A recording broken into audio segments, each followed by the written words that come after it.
Welcome, friends, it's the Movie Film Podcast. Movie Film Podcast, enjoy the show. Zaki, Sean, and Ryan are talking about movies. Movie Film Podcast on the radio. Welcome to Movie Film. This is episode 36, brought to you by Mr. Boy Productions. My name is Zaki Hassan, and I'm joined once again by my good friend Brian Hall. Hey, what's up? Gosh, I got to get better at this. You do. You keep saying that, but... Every single time we do this, when you're like, and I'm like, oh, crap, like, I don't know what to say here. Every single time. Was this episode 36? Yeah. Every time. And yet, before we went live, you showed me a page of possible responses that you scribbled down. It's true. And that's what you landed on, so... Yeah. Hi! ... Awkward beat. Yeah. And you had that written, pause for beat. That was one of them, yeah. Unfortunately, Sean Coyle could not be with us. He is at a charity event benefiting the tragedy in Philippines, which kind of makes us look like a piece of shit because we're sitting here talking about movies while Sean is benefiting the world. So I guess my invite got lost in the mail. You screwed us again, Coyle. So, Brian, now we are now into December. That means Black Friday is behind us. Another Thanksgiving. How was your turkey day? Anything fun and exciting to report? Nothing crazy out of the ordinary, but it was a really nice weekend. Yeah. Yeah. Did you do the Black Friday thing again? I know last year you did. I did for the first time last year, and we did not this year. I just had no interest in it. The lesson that I learned was this.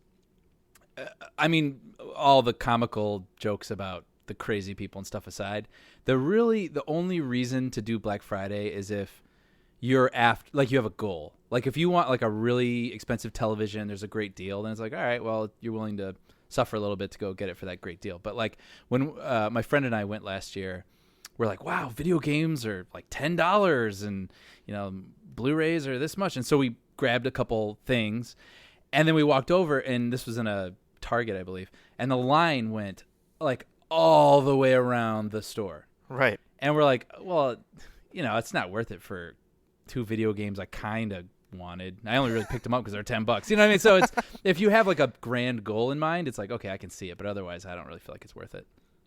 Well, I mean, You? I mean, I don't go out anymore just in general. So Black Friday Sure.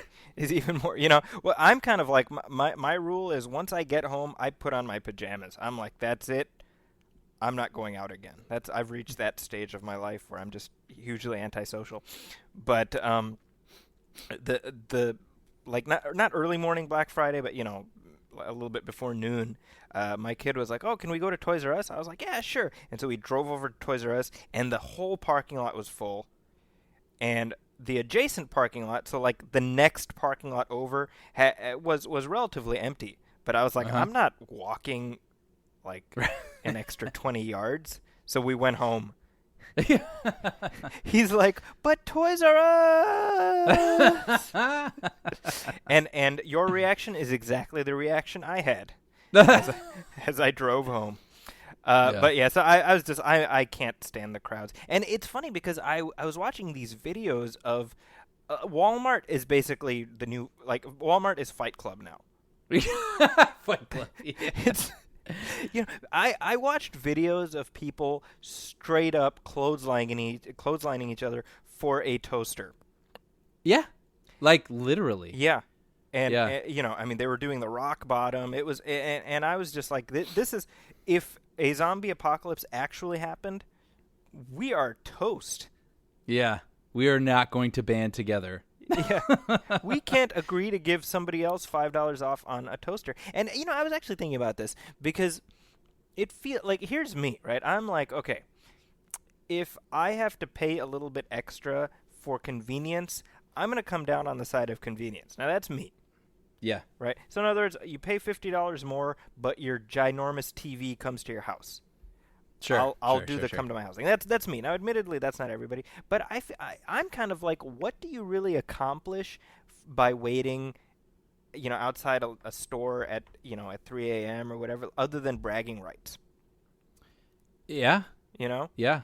And I feel like this is the degradation of our society because we've gotten so civilized. Like in other words, this is what we do in lieu of climbing Mount Everest.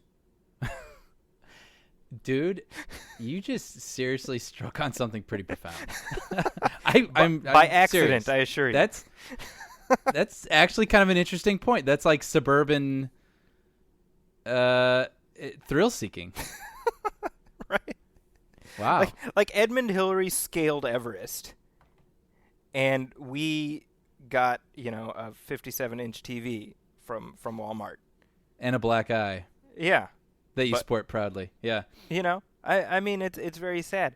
I mean I did the Black Friday thing online where I got a bunch of movies on, and Sure. it's funny actually because one of the movies I got is The Dark Knight Rises for $350.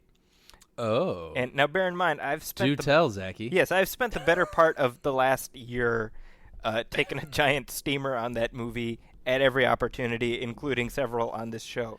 But I've shown my price. I'm like, that movie sucks. This piece of shit. Whatever. Stupid. $350. Yeah. Yeah. But, I did that too. I didn't actually buy anything, but I did look, and there were some movies that I'm like, I haven't even cared about that movie since I heard, but you see it's like $5, like $5. Now, bear in mind, I own Batman and Robin. So I don't. well, I do see, not. I own Batman and Robin, so I feel like okay. Well, if that's the perimeter that I'm setting for badness, I should probably own The Dark Knight Rises. Yeah. So that was my Black Friday experience. It was spent behind a keyboard. Nice. And Hey, I mean that's the way to go. Right? The convenience of ordering it and you get it at home, you can't beat it. Yeah, for sure. So I'll give a little shout out to yeah. it's the Movie Film Podcast. I might as well talk about movies. we might as well. I watched Planes, Trains, and Automobiles. Rewatched, I should say. One of my favorite movies of all time. And really, like if I was to make like a top 5 list, that'd probably be on there. So great Thanksgiving movie. I can't think of too many Thanksgiving movies. So you like that movie, right? I very much like that movie. Yeah. And I was just reading the other day about how the character that John Candy plays in Home Alone, in that little cameo that he has, extended cameo, was based on the character he plays in Planes, Trains, and Automobiles. Meaning it was supposed to be sort of like continuation? Not so much a continuation, but an homage to. You know how he always tells those stories in Planes, Trains, and Automobiles? Oh, yeah. I didn't think about that. Yeah, he talks about going to the funeral or whatever, forgetting his kid at a funeral or something. Yeah, exactly. Yeah. Wow, I never even... yeah. Oh, that's interesting. Yeah, and apparently, the bit on the bus when he's with Catherine O'Hara, they filmed that over 23 continuous hours because Oh, my goodness. because he just kept improvising and telling all these different... Really? Yeah. That's funny. Well, and I mean, think about it. You throw John Candy and Catherine O'Hara into a scene together, you pretty much just call action and step back and let them just do their thing. Oh, for sure. You know? Hey, you want to hear Catherine O'Hara's story? I very much would like to. I figure this is the place. Yeah. So I worked on this movie called For Your Consideration. It was a Christopher Guest movie a couple years back. And I was in a room. We were on location. And I was in a room by myself just doing like work or whatever. And Catherine O'Hara, again, because she was going to film in another room in this building. So she came into the room I was in because she wanted to sort of like rehearse. And if anyone's seen the movie, it's the scene at the end where it looks like she's had a ton of plastic surgery and she's teaching an acting class. Mm-hmm. And it's amazing because, she hasn't had plastic surgery and she just contorted her face in this crazy way to make this like really bizarre looking sort of, face. It was very funny. Anyway, so I'm in this room and she comes in and she just sits down and is kind of going over her script and kind of, doing, I was like, oh, I'm sorry. So I kind of got up. She's like, no, stay, sweetie. And I was like, okay. So I'm just like sitting there doing my thing and I'm looking over and there's like Catherine O'Hara in the corner making this funny face and like making up like kind of the lines and figuring out what she's going to do next. And I was like, I cannot believe like I'm like seeing this right now, so I was kind of like watching her in the corner of my eye. And then I realized like as nice as she is and like saying I could stay, like I totally need to leave. Right. So like give her space. You know what I mean? Right. So anyway, right. I walked out. But that's what she was like. She's very, very sweet. That's awesome. So yeah, Great lady. You love hearing stories like that where Yeah. people who you admire or enjoy, aren't a-holes, Totally. So as we do each and every week, we start things off with listener letters, and we have one here from Darren. He wrote to us at moviefilmpodcast@gmail.com. And I thought this was a good one, actually, and it kind of relates to some of the stuff we'll be talking about later today. He says, "Hey, movie film guys. I've occasionally had the experience of seeing something I really hated years later and realizing that it's not that bad, which makes me realize some of why I hated it was because everyone else did at the time.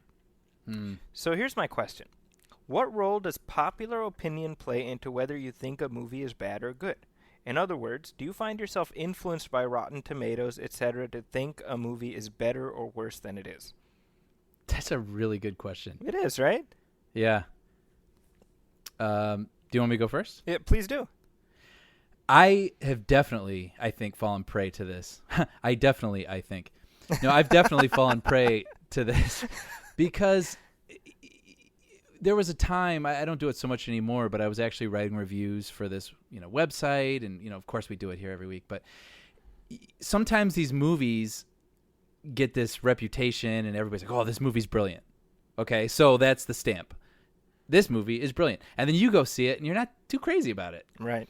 And so you're like, well, you try to convince yourself that you're wrong. Or you try to convince yourself like you're not seeing what everyone else saw. And so it's almost like you want to apologize for your opinion or something. Right. And I've definitely, I think, gone both ways with that, where I've liked something more than I've wanted to admit, and I've also not liked something that everyone else has loved. And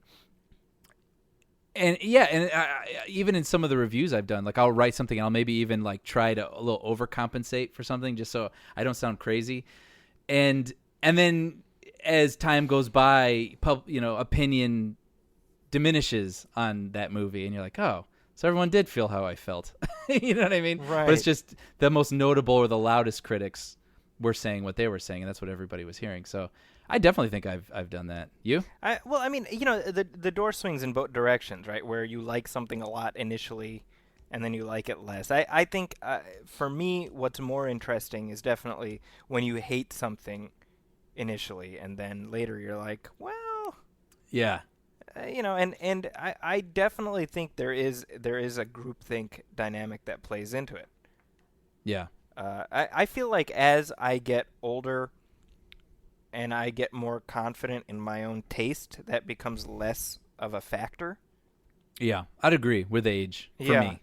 I mean, one thing I always say is I feel like nobody under 25 should be doing movie reviews.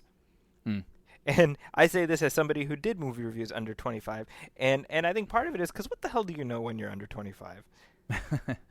Sure.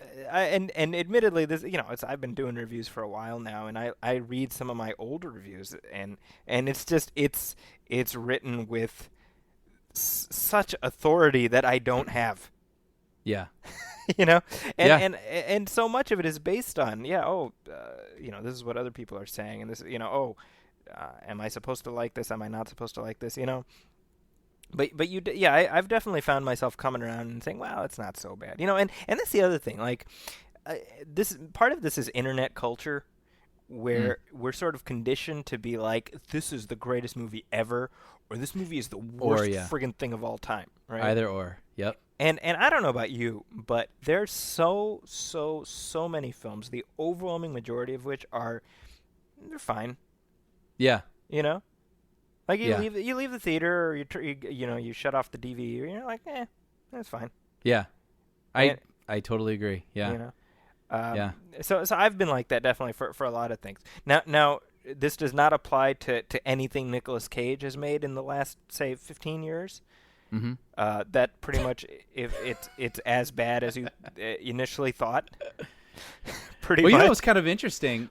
I never really set out to write reviews like you did. I mean, you've been doing this for a very long time. I have, and it's something you enjoy. I do enjoy doing it when I feel inspired to do it. Sometimes that's what I enjoy about this podcast. Like sometimes I'll watch a movie and I just can't stop thinking about it. I just want to, why not put those thoughts to page? Yeah. So when someone asked me to do it for a little while, I was like, okay, sure, So I went and saw this movie, and I wanted to like it more than I did. Okay. And I found myself going online just to see what other people thought, and I found sort of their thoughts becoming my own, and my thoughts got kind of jumbled on it, and I just kind of wrote what I wrote because I had to turn something in. It's probably pretty close to accurate, but I know I was a little swayed. Anyway, so I turned it in, and through circumstances, turns out I was 1 degree removed from the editor of that film. Oh, wow. And a friend of mine was like, yeah. So I showed her the review. The editor of this movie read my review. And I was like, what did I even write? Like, I went in there, and I was just like, oh, crap. Because I saw what I wrote, and I was like, I kind of meant that. Like I kind of did and I kind of didn't. And some things I said, I was like, I don't think I worded that right. And that was like a big lesson for me where it's like, look, if I know we're not writing for the New York Times or anything, but like if you're going to put something out there, yeah, like you know what you're talking about or, because again, you never know who's going to read it. And the actual people, the actual architects of that film read it. Wow. So it really made me respect, like, think about what you're saying and mean what you say. And well, that reminds me of a couple summers ago, I wrote my review of Rise of the Planet of the Apes, and I was very complimentary about that film as I have been on this show, and so the review went up on Huffington Post on a Friday. It went up on a Sunday, I believe. It was the Sunday after the film came out. And then the following day, Monday, I get an email from the representation of the writers of that film, Rick Jaffa and Amanda Silver. And their rep says, oh, would you like to interview them? They read your review or whatever. Would you like to? And I was like, oh, sure. And I realized, like, if you go back and read my review, I was kind of like dissing the writing. Really? Yeah, to the extent where I was like the characters are underwritten, and it was definitely here. In fact, I can pull it up. Here's my this is a section of my review of Rise of the Planet of the Apes, right? Specifically, when I'm talking about Tom Felton. As Tom Felton plays the villain, and I thought he was, he wasn't very good. Yeah. Here we go. Yeah. Okay, so first of all, I talk about this is me talking about Frida Pinto, who plays James Franco's love interest in the film. I say the character isn't just underwritten; it's practically non-existent. And another weak link is Tom Felton, just wrapping his 10-year stint as Harry Potter's nemesis and transitioning into variation on that role as the ape-hating guard. Again, it's not that Felton does a bad job with what he's given. It's that he's not given very much. Yeah. Right. And I realize, like, it's not meant to be, obviously, in any way mean, but I was like, man, and they still wanted to talk to me. Yeah. Well, that's pretty cool. And they were, and we had a great conversation. They were very complimentary with the review and with my previous ape reviews. And that experience, by the way, the coolest thing about that was they figured out pretty quick that I'm an ape fan, and they're like, "Well, Zaki, what did you think about blah blah blah blah blah?" As they're asking me these questions like, "Well, what would you think about if we blah blah blah blah blah?" And I'm like, "Well, here's what Cornelius would say that Yeah. So How that about was you kind buy me a steak dinner and I'll share some ideas with you. That's right. So it's definitely the role of others' opinion. It definitely factors in. I mean, I don't think it's possible to look at a movie that has, for example, a 10% rating on Rotten Tomatoes and not have that factor into your perception of it. Yeah. Right? I mean, it just I don't see how that can happen because you're going to be like, well, this isn't a good movie. When the overwhelming plurality says it is. So I think it definitely plays in. It's been one of the coolest things is I've talked about this before, but working in the industry that I do, there's periods of time where you're not working. You're looking for the next job and whatever. And so living where I do, they test a lot of movies. Like right by where I live. So you can see a movie that's not going to come out for another year in a rough state, and then when it's over, they want you to fill out a questionnaire and let them know what you thought about the movie, and then they can make notes and make changes and things like that. And I have to say, I always loved doing that because you would go in to see a movie that you knew nothing about. There was no trailer. Like all you had was what was given in front of you. And I found, there was no public opinion either. There was no, oh, well, this movie, everybody seems to like it, or everyone's kind of down on this. And I remember one, there were several, but I remember one specifically was Young Adult. Right. With Patton Oswalt. Charlize. And Charlize Theron. And, That's right. And I saw that, and I was like, that was pretty good. I really liked it. I thought it was it's kind of a dark dramedy, I guess. Yeah. And I liked it. And so I was telling people I thought it was pretty good, but it's kind of dark. And then when it came out, I remember everybody was really upset with it because they thought it was going to be funny, because the trailers made it look funny. And they're like, well, it wasn't very funny. I didn't like it. And I was like, oh, that's really interesting because, I didn't have that bias. Because you didn't know anything about it. I didn't know anything about it. So I just took it for what it was, and I enjoyed it for what it was. And I don't know. So anyway, kind of related, I guess. But yeah, no, I wish we could do that more often. I wish I could not have so many things spoiled for me and just go in fresh with everything. And, yeah. Well, and I think part of that is just sort of a sacrifice of being involved in the industry and just certainly just doing a show like this, for example, Yeah. Well, and you've got to obviously market your film. There's no way right. you can't. Oh, yeah, that too. Yeah. Well, moving on, we do have some headlines to talk about, and it's been kind of a busy couple of weeks, actually. Some of it good news, some of it not so good. It's worth mentioning that we're recording today on Thursday, December 5th, and Nelson Mandela passed away earlier today, and that's worth pointing out. And there's that new Mandela film, the biography of him that's out or is going to be out soon, which I have not seen. Have you had a chance to see that? I haven't. It stars Idris Elba, and I would watch it just because I like Idris Elba. But the timing is certainly interesting in that Mandela just passed away. Yeah. And actually, speaking of people passing away, obviously the big news over the past week, and this is no doubt a tragedy, and it's just a horrible story, whichever way you look at it, is that Paul Walker passed away in a car accident. Yeah. Some are calling that ironic. I don't know if that's the proper use of the term ironic. I feel like Alanis Morissette ruined the word ironic for an entire generation. But you know what's funny is that in my class the other day I made that comment. Like, I feel like Alanis Morissette just ruined ironic. And you want to know something? I had 30 pairs of eyes staring back at me at once saying, "Who is Alanis Morissette?" Yeah. I'll buy that. She's a very 90s figure, but that's right. It's so weird. It is. But regardless, so obviously Paul Walker's passing is incredibly tragic. He was 40 years old, which is just too damned young. And by all accounts, I mean, he was just a good guy. Yeah, I have to point out, everything you read about him is just about what a nice guy he was. And I was like, yeah, it's really nice to hear. But I read today, if people are interested, on Deadline.com, there's an article that someone interviewed Paul Walker's manager. Okay. And he had been his manager for 18 years. So he was his manager / like best friend. Basically, from the beginning. And it's a really, really nice piece. Yeah.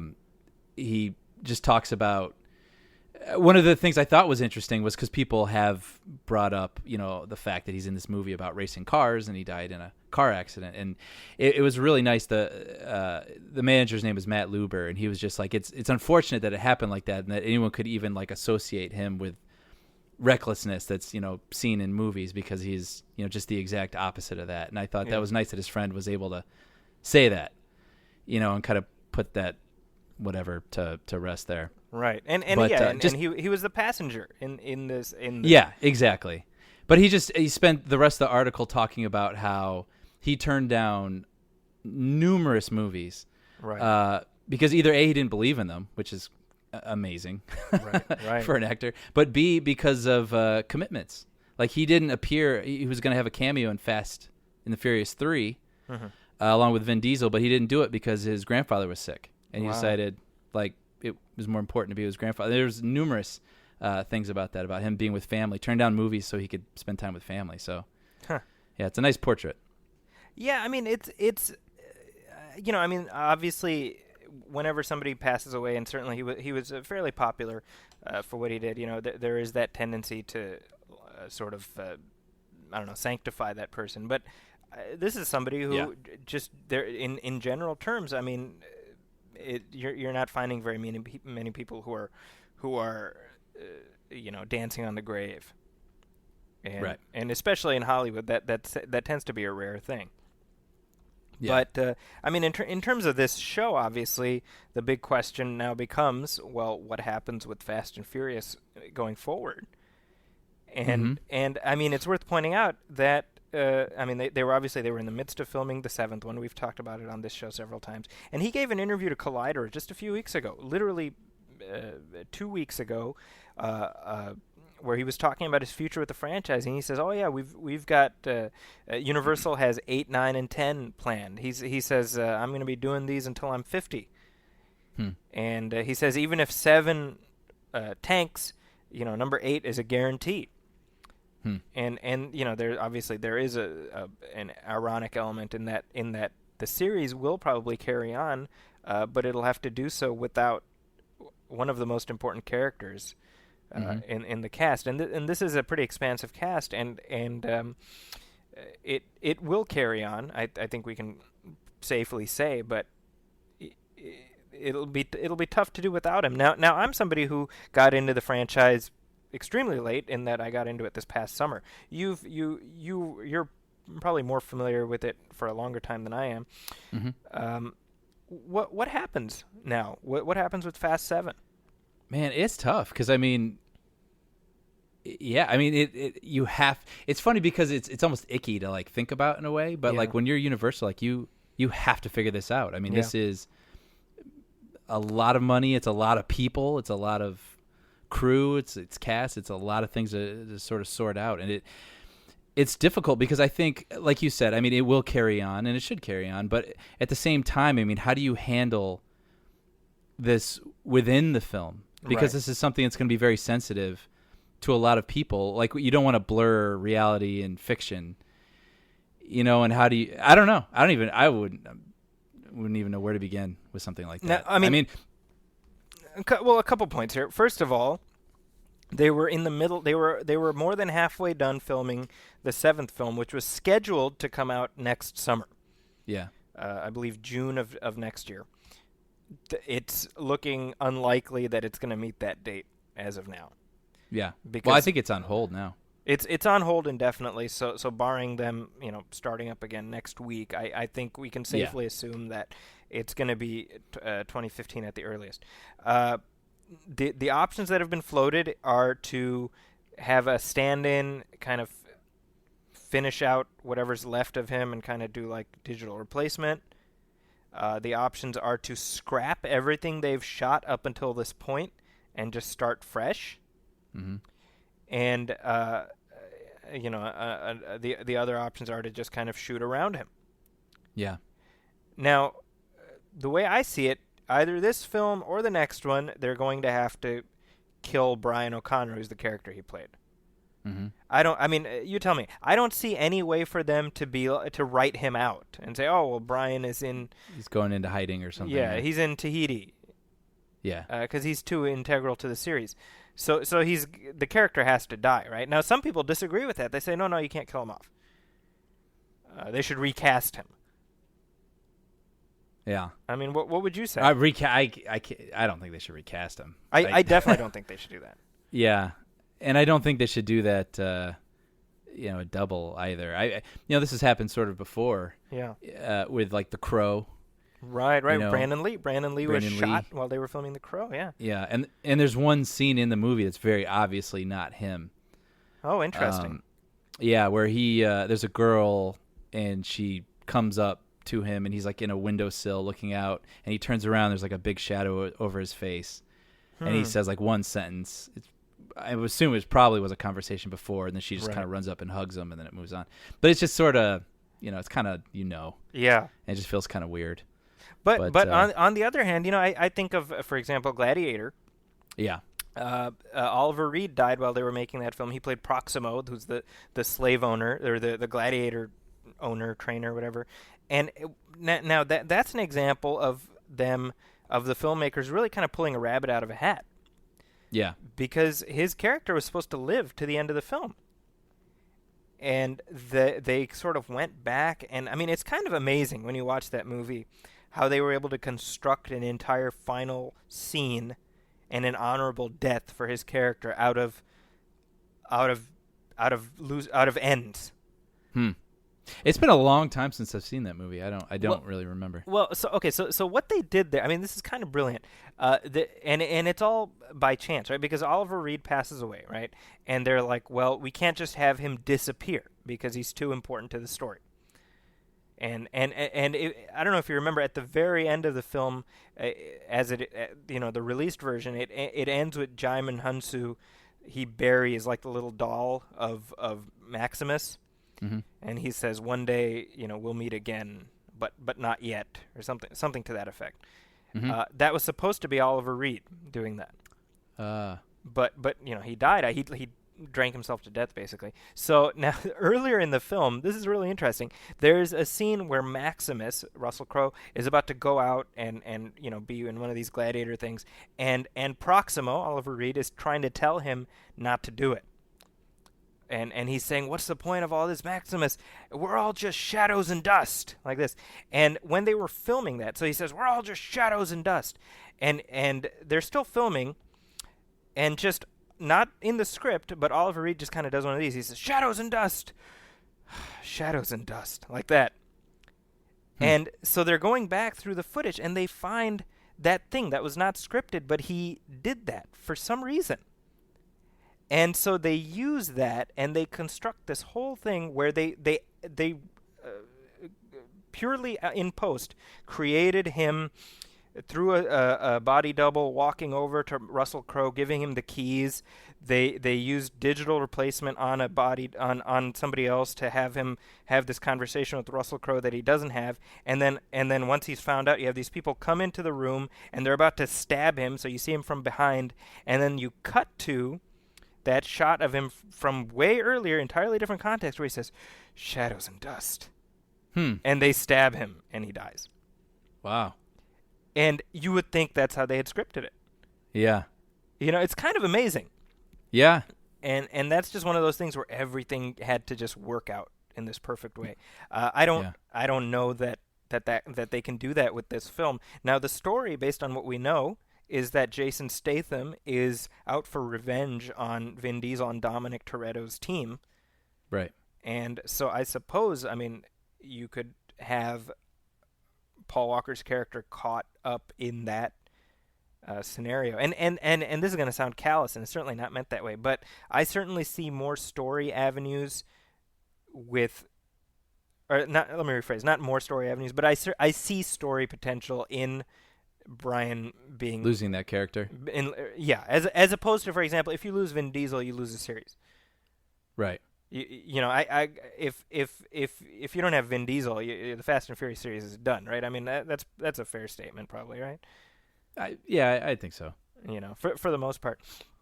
So I see possibility there. The other thing I was thinking about is that to my recollection, this is the first time ever we've had this situation where you have an ongoing film series and one of the lead actors dies in the middle of the series. Yeah, that I can think of. And TV it happens all the time, but in a film series, I think this may be the first time ever. Yeah. I don't know. Yeah, it'll be really interesting to see. It's kind of sad, watching TV. I've seen the commercials for the Blu-ray, which is coming out, I think, next week, and it's just, the whole tone of the commercial is just completely different. Yeah. Where all it is like, look, this is coming out, and we're going to, if you buy it, we're going to donate money to Paul Walker's charity. Yeah. I noticed that. And that's just kind of it. It's really interesting. Yeah. But it's nice, I think. That's a nice gesture. They have to. Sure. Part of it is just face saving, so that they're not accused of callousness or what have you. Yeah. The other thought that occurred to me in terms of the film is that if I were to guess, I'd say that Lucas Black, who plays the character from the third one, who's back in this film, is going to get a bump in screen time and a role. And actually, I can see his character having a similar relationship with Dom, right? But different, right? It would be more of like a mentor relationship. But I could see that happening. Yeah, it'll be really interesting. I think it says something about how the times have changed, where you have a franchise like the Fast and the Furious, where you have the token white guy. Right. Yeah. Right. It's just, That's funny. the changing times, changing demographics. Yeah. Now, speaking of Fast and Furious, and we will definitely be following developments on this. I'm sure we'll be talking about this further as we learn more about what Universal plans to do with this film. But one of the previous stars of the films has been the center of a news story earlier this week, and this is I'm sure I'm screwing this up. Is it Gal Gadot? That's how I would pronounce it. Yeah. So she played Giselle in Fast 5 and Fast 6. She took a dirt nap in the 6th one, just in time, because she's joined another big franchise movie. She's going to be in Batman vs. Superman as Wonder Woman. Yeah. This is the first time Wonder Woman has been on the big screen, correct? On the big screen, yeah. I mean, there was, of course, the TV series in the 70s with Linda Carter. I'm not familiar with it. No, I'm just kidding. Oh, okay. I think that's like the only incarnation of Wonder Woman I think people are familiar with. That's right. Now, I've said all along that Wonder Woman is nigh impossible to translate to the screen, partially because she looks like a stripper. So that doesn't mean I don't like the character. I was sort of fascinated by how the internet just took great umbrage at this woman's casting in the role, and I'm wondering why that is. What do you think of this casting? Oh, I don't know. I've been having sort of I feel like I'm having a moment, and as we were talking about earlier, when we're younger, we have these like crazy opinions, and it's either yes or no or whatnot. I just feel like the older that I'm getting, the less outrage I'm feeling. Yep. Yeah. And I watched a movie the other week, and it had some of the worst CGI I've seen in years and years and years, and there's no excuse. This movie, White House Down, terrible, terrible, terrible CGI. And they have helicopters flying through the streets of Washington, D.C., and I know they can't do that, of course, even though Terminator 2 did it under a freeway, and it looked amazing. But I was like, well, who cares?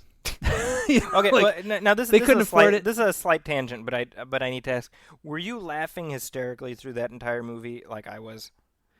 Yes.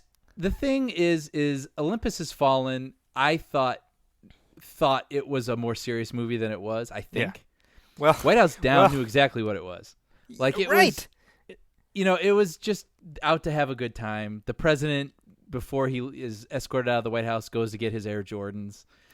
You know what I mean? Like, it's just trying to have a good time. And I was like, yeah, I'm having a good time. It wasn't great, but like I had fun. It was fine. Okay, good. So that was my exact reaction to that movie. People were like, dude, what are you talking about? Olympus Has Fallen is so much better. I'm like, look, Olympus Has Fallen is trying to be this, and it doesn't get there, in my opinion. Yes. Olympus Has Fallen is trying to be this, and it's living there.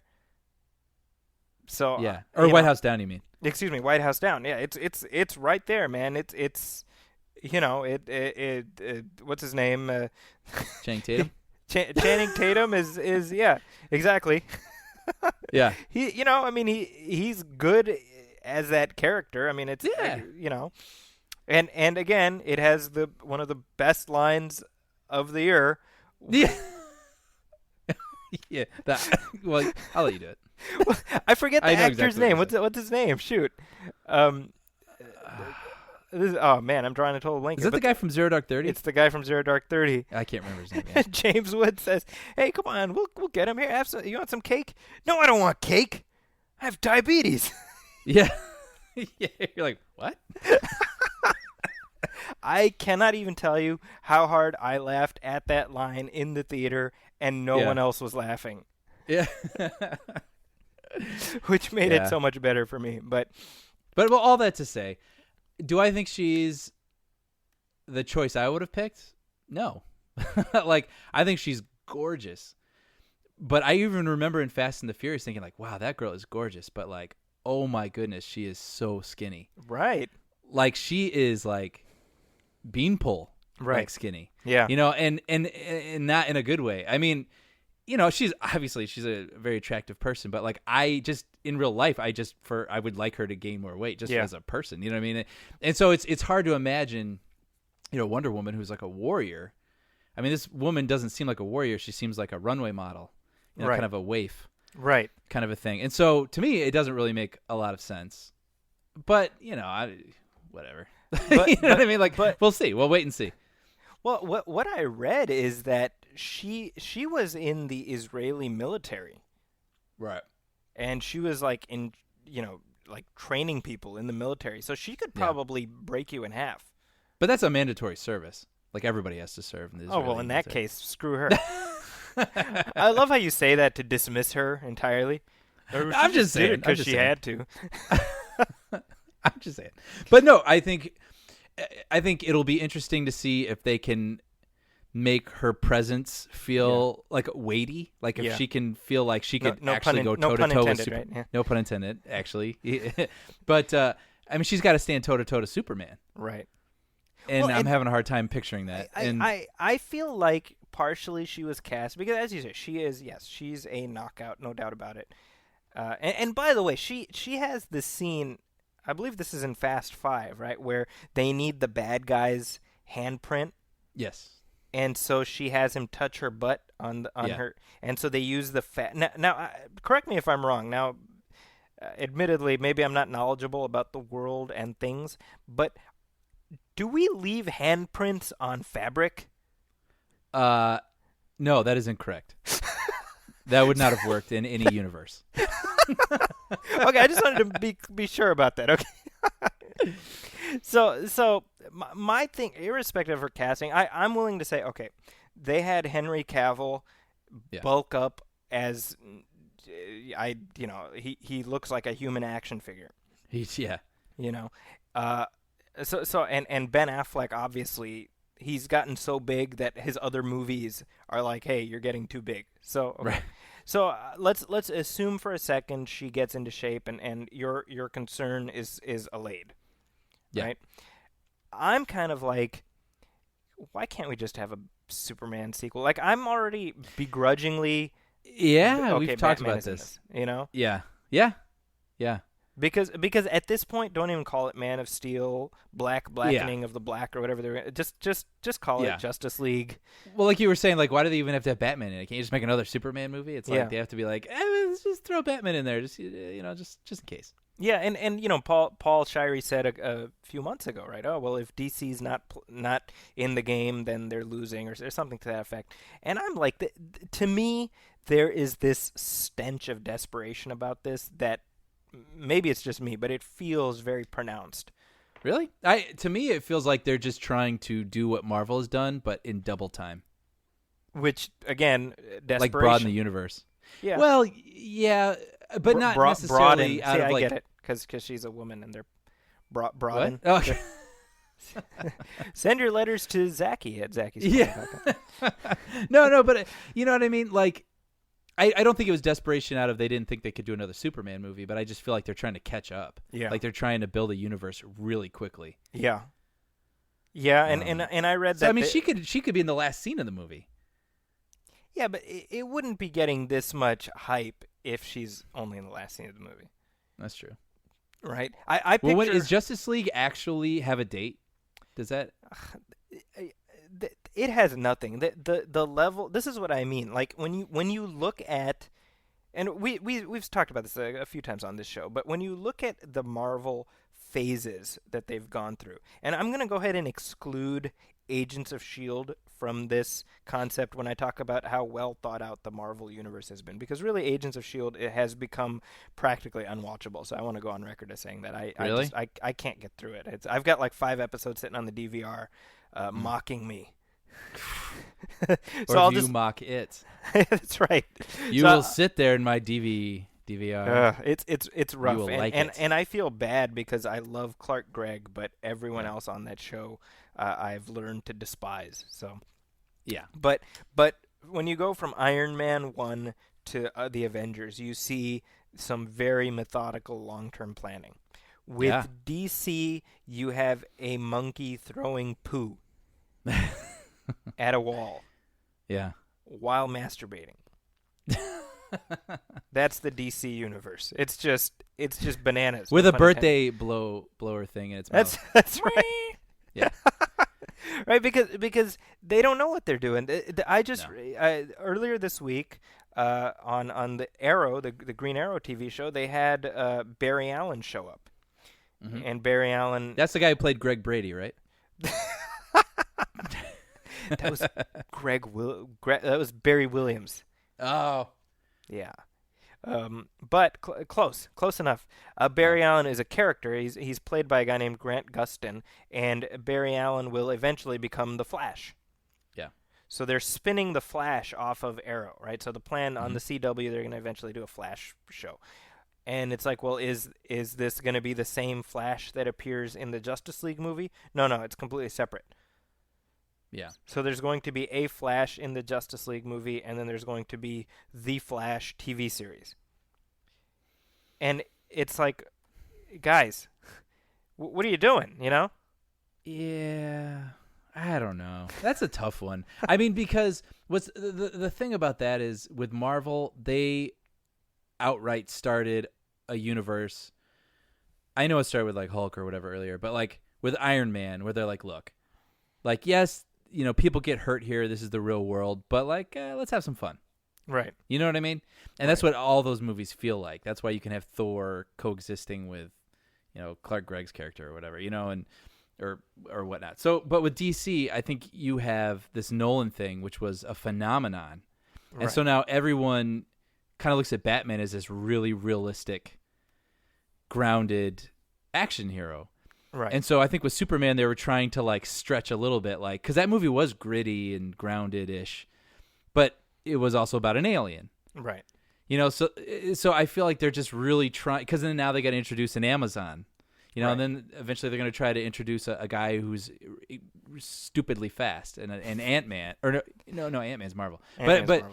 You know, but it's a really weird thing that they got to try to do, like condition its audience. Yeah. And it feels like with the CW thing, they're like, look, they're doing what Marvel's doing in the movies. They're like, let's do this, but like, let's have some fun. Right. You know what I mean? But the movies, they're like, we've kind of got this obligation to people where they're expecting this, so we got to give them something that resembles this. And I sort of get where they're at.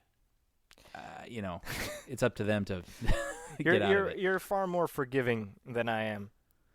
Well, remains to be seen. I'm looking forward to the film. Me too.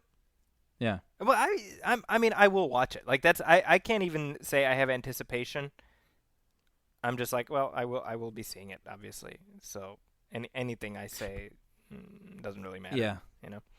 But it's interesting too because look at what Marvel's done. Again, they've built this universe and this umbrella of movies, just billions and billions of dollars and all these properties that like all connect. But that's so unique. Has that ever happened before? Never. You know, and it's Never. interesting that DC now has to do that too. You know what I mean? Like they can't just make.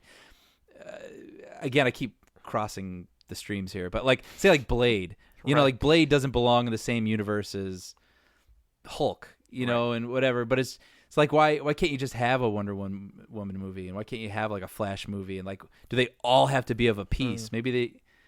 I don't know. I'm still waiting for Howard the Duck to show up in the Marvel movie universe. They should at least throw that Easter egg in there. Yeah, no pun intended. He should be having brunch with Stan Lee. Well, and this is what's worth pointing out is Howard the Duck is the very first Marvel movie. Yeah. Think about that. Yeah. Like it's so interesting how in the 90s, in the 80s and 90s, the conventional wisdom was, man, DC, like, they've just got their act together. They create all these hits, and Marvel just can't get it done, right? Because at the time, Marvel, we're talking like mid 90s. What did Marvel have? They had Howard the Duck. They had that Captain America movie where he's wearing a rubber costume with rubber ears. And the Nazi Red Skull is an Italian fascist. So they kind of messed that up. And then you had the Punisher with Dolph Lundgren. Yeah. And then the first hit that Marvel had was, like you said, it was Blade. Yeah. And then from Blade to now, they haven't looked back. And it's weird how it's like one goes up, the other comes down. Because DC was at their lull because you had Batman and Robin. Yeah. And then you had Steel with Shaquille O'Neal. That was a DC character? That's a real character? That's a real character. Yeah, remember in the... Oh, I did know that. I guess I never even put it together because it was Shaq. Because remember in the 90s, Superman died, and then they had the 4 characters. Yeah. One of them was the Man of Steel. Oh, funny. Yeah, so they were I did not ever connect that. Well, and by the way, you'll appreciate this. You know who directed Steel? Who? It was Kenneth Johnson, who directed a little movie that you like called Short Circuit 2. 2. Yeah. Input. Yeah. See that? We did. This is every we did episode. That's hilarious. Kenneth Johnson, by the way, also created the Incredible Hulk TV series.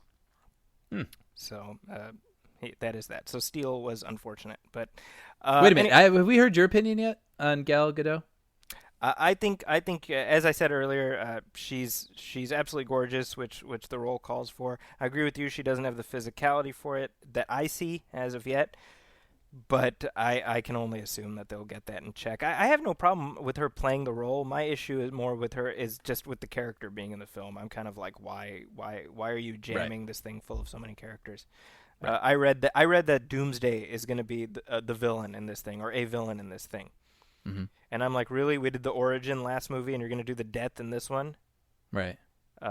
So that's me. I'm nonplussed, shall we say? Yeah. Now, while we talk about the casting in Batman versus Superman, or whatever it'll be called, Ben Affleck, of course, is Batman, and he's taken a lot of grief for being Batman. He was asked recently in an interview about films that he regrets, and he says that his regret, the one regret that he has in his career, is Daredevil.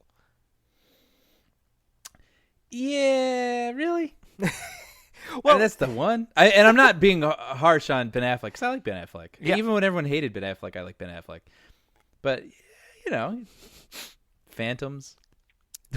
Well, this is the thing, and I give him credit, because in the context of what he said the failure of the film, quote, kills him, because he says, I love that story, that character, and the fact that it got effed up the way it did stays with me. Maybe that's part of the motivation to do Batman. So he says Daredevil, I didn't like at all. Some movies should have worked and didn't. At a certain point, it's just up to the movie gods. But it got me thinking. Well, let me look at his I was about to say his IMDb page, and I looked it over.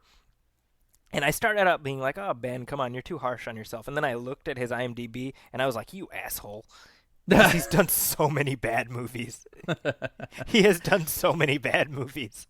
Oh, don't you even get started on Bounce. I will defend Bounce. No, I'm just kidding. I don't even remember Bounce. Bounce, Forces of Nature, Reindeer Games. I mean, I'm actually astounded at the fact that he's considered an A-lister today, given the sheer volume of horrible movies that he did. Yeah. You talk about the movie gods. This friggin' guy. I mean, he should be occupying the same shelf as Jean-Claude Van Damme. And I say this as, again, I'm with you. I like Ben Affleck, and part of it is because he seems like a really decent guy. Yeah. And part of it is because he has really, he's earned that second act for his career. Yeah, I mean, it's basically from Good Will Hunting through, say, The Town. Wow. Well, not completely, because I liked The Sum of All Fears, for example. But basically, he had a pretty long streak of making not very good movies. Yeah. Right. Paycheck. Which he did for The Paycheck. Paycheck, by the way, is a horrible movie. Yeah. No. And I had the unfortunate experience. I saw it on the airplane going to Chicago from the Bay Area, and then on the way back, there was like a last-minute shuffle, so I got shifted onto a different airline. So I ended up seeing it on the way back. Yeah. But let's take a walk down memory lane here, as we look at some of the gems. Now again, this is just between Good Will Hunting and The Town. We've got obviously there was okay, well no, I'm okay. So he did State of Play, which he was very good in. Oh yeah. You forget about That's a good movie, by the way. If people haven't seen that. That's going to be the subject of our overlooked and underrated this week. What? Yeah. Is that really what you put? Yeah. Well. Oh.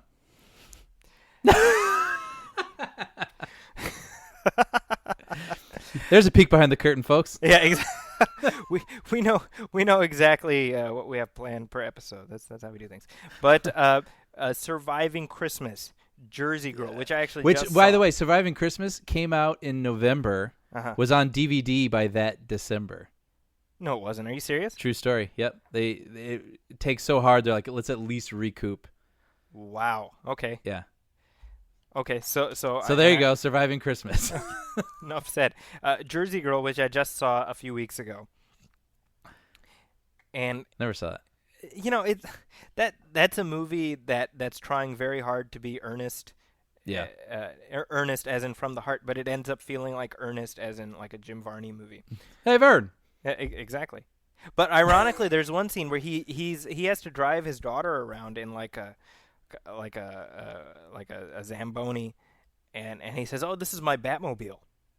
Oh, funny. Yeah, and I was like, "Oh." And then of course there was Geely, which at this point nothing left to be said. Daredevil. Yep. Changing Lanes, which is a good movie. Okay, so I like Changing Lanes. We'll give him Changing Lanes. Jay and Silent Bob, he was good in that. Sure. Let's see, Pearl Harbor, which is friggin' awful. Yeah, I mean, I don't know if that's his fault, but yeah, that's... oh, it's his fault. Oh, we're gonna blame him. There was Bounce, which you were just defending for some odd reason. I have no idea why. Actually, I meant Forces of Nature when I said Bounce. I was thinking of the one with Sandra Bullock. You're going to defend Forces of Nature? Really? Well, as a joke. Oh, gotcha. That was the joke. Is that ironic? That's not irony. I don't know what that is. That's tragic, I think. Dogma. Now, okay, so Dogma is interesting. Now, I remember really liking Dogma when I saw it. Yeah. Like back in the day. And I saw it on cable a few weeks ago, and I was like, this movie is not very good. It is like a really interesting movie from like a college student. Right. Exactly. Right? Where you're like, all right, I get what this kid's trying to do here. Like he is saying something kind of interesting, but it's not coming out right. Yeah. Well, and just it's juvenile. It's juvenile. Exactly. Yeah. Okay. Good. Okay. So I wasn't crazy for having that reaction. Okay. Yeah, but I haven't seen it maybe in like 10 years, but I liked it too. But I remember it enough that I think I'm able to say these things. To me, it's like it doesn't fit with the rest of that, that universe, those Kevin Smith films. Yeah. And then there's Armageddon. I have not seen that in a long, long time. I honestly don't. I think when it came out, I liked it. Yeah. I don't remember, to be honest. I know that name alone gets reactions from people, but I don't remember it. I'm going to be honest. That was the moment when I was like, okay, Michael Bay is doing something with his movies that I don't like. Like, that was when I noticed Michael Bay. I mean, because that movie is Bay Unbound. That should be the title of the movie.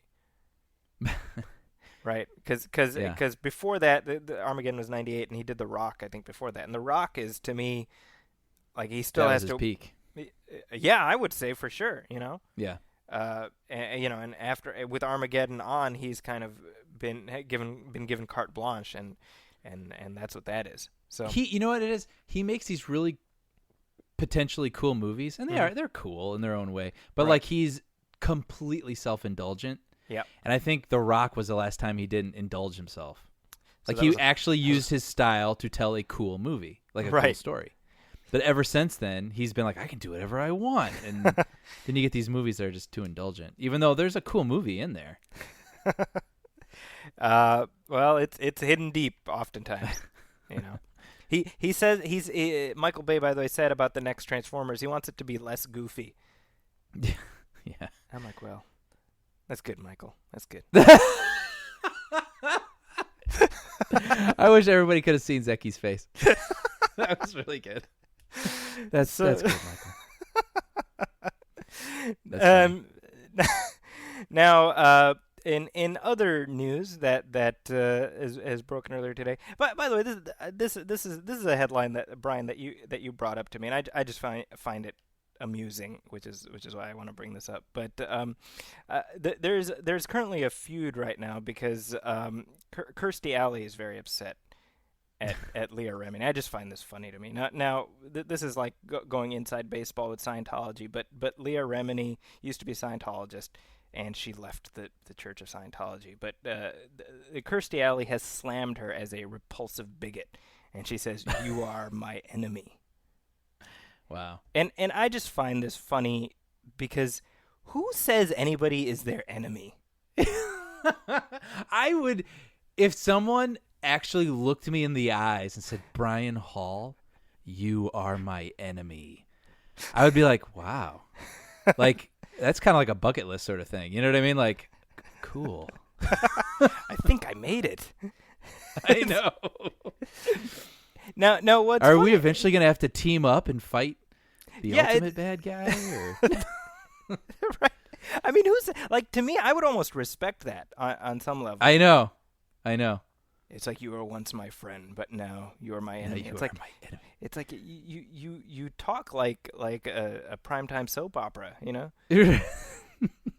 That's so odd to me, and Yeah. and it's humorous to me partially because there's an episode of The King of Queens where and Leah Remini used to be on that, where Doug is enemies with Jon Favreau, who plays this guy who went to grade school with him. Have you seen that one? I don't recall. The King of Queens, folks. This is one of these shows that is one of the greatest sitcoms of all time, and nobody believes me when I say that. No, it's very funny. It is. It's very funny. Zaki got me into it. Yeah, I So remember. I've caught like reruns on television, but I've never watched it sort of like religiously, so I don't know all the episodes. Now, yeah. So in the course of that episode, like, Doug meets this guy that he had a beef with back in grade school. He says he's my enemy. But so here's Kirstie Alley. So she's upset with Leah Remini because she left the church. But here's the best part. She says, "I've blocked her on Twitter." I'm like, oh damn, it's on. For sure. Totes. She totes blocked her on Twitter, y'all. Like, wow. How old is she? She's probably like 59 years old. A 59-year-old woman just said that. And she was serious. Close, 62. She's 62 years 62. old. 62 years old. Kirstie Alley, by the way, this is kind of interesting. She has a new sitcom coming out on TV Land, which is where all old sitcom stars go to live out their retirement. I feel like TV Land is just like, it's like Make-A-Wish for aging actors. Yeah, for like washed up stars. TV It's like, actors. you can have a show. It's okay.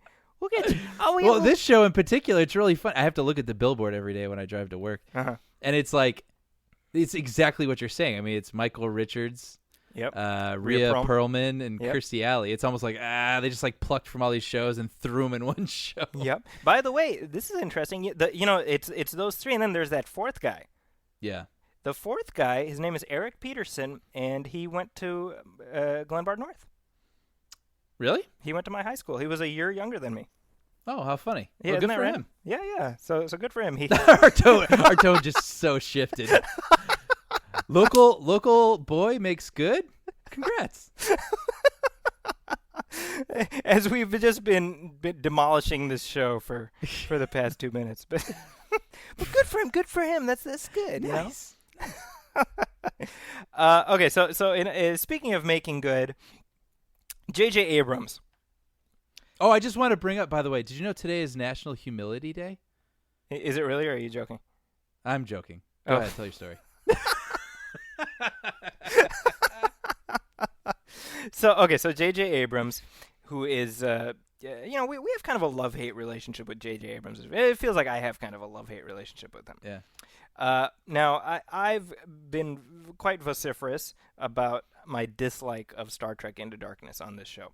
And one point that I've made repeatedly is how Abrams and his cohort screwed the pooch when it came to the big reveal in the last film about the mystery of the villain, like Benedict Cumberbatch. Oh, does he play Khan? Does he not play Khan? I don't know. They even who had the knows? actors lying about it. Exactly.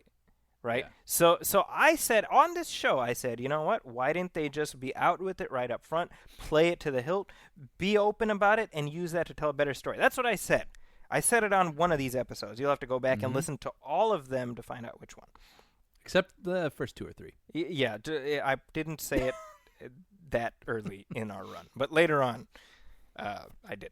Anyway, so today, or earlier this week, I should say, J.J. Abrams released a statement. He said, "I agree with everything Zaki Hassan said," and I was honored and humbled by that.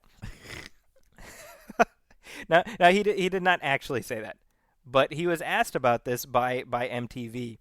And this is what he said. He says, "The truth is, I think it probably would have been smarter just to say up front, this is who it is.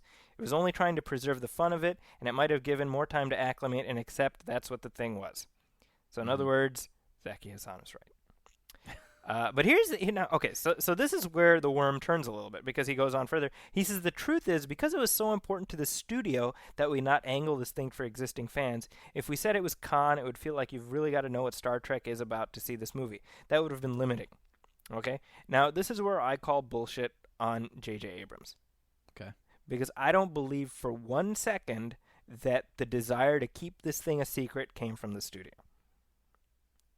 Because this is the guy who made Super 8 and Cloverfield. Well, he produced Cloverfield, Lost. Those are all built around the mystery of the mysteries. Right. And the studio would want to be promoting the thing in the movie that's worth promoting. So you tell me. I don't know. Am I wrong, Brian? What do you think? Who knows? I mean, really, who knows? But I remember one of their explanations when it wasn't necessarily an apology, but they were saying, like, look, we want you to go on the same journey as the characters in the film. They don't know who he is. Yeah. And when it's revealed to them, we want it to be revealed to you. And it's tough to do that with a character that already exists and is that movie's or that world's most famous villain, at least the name alone, you know what I mean? People have at least heard that name.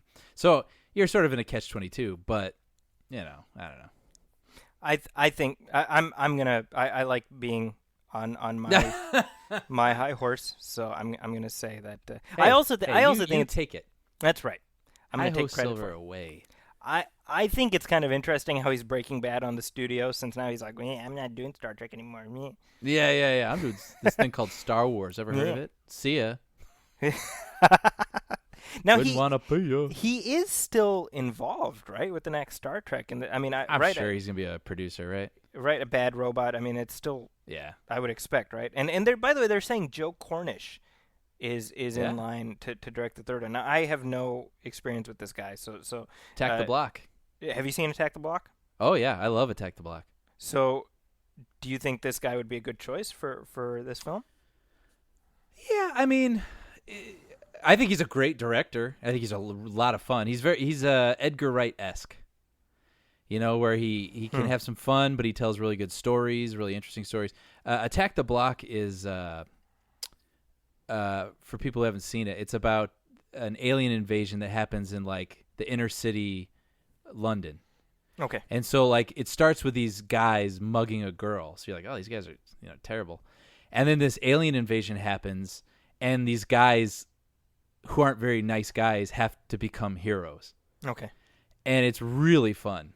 and it's scary. Like it's a really good movie where it juggles all those things really well, and they become better people through this experience. And the aliens look pretty cool. Like they're kind of lo-fi, but creatively so.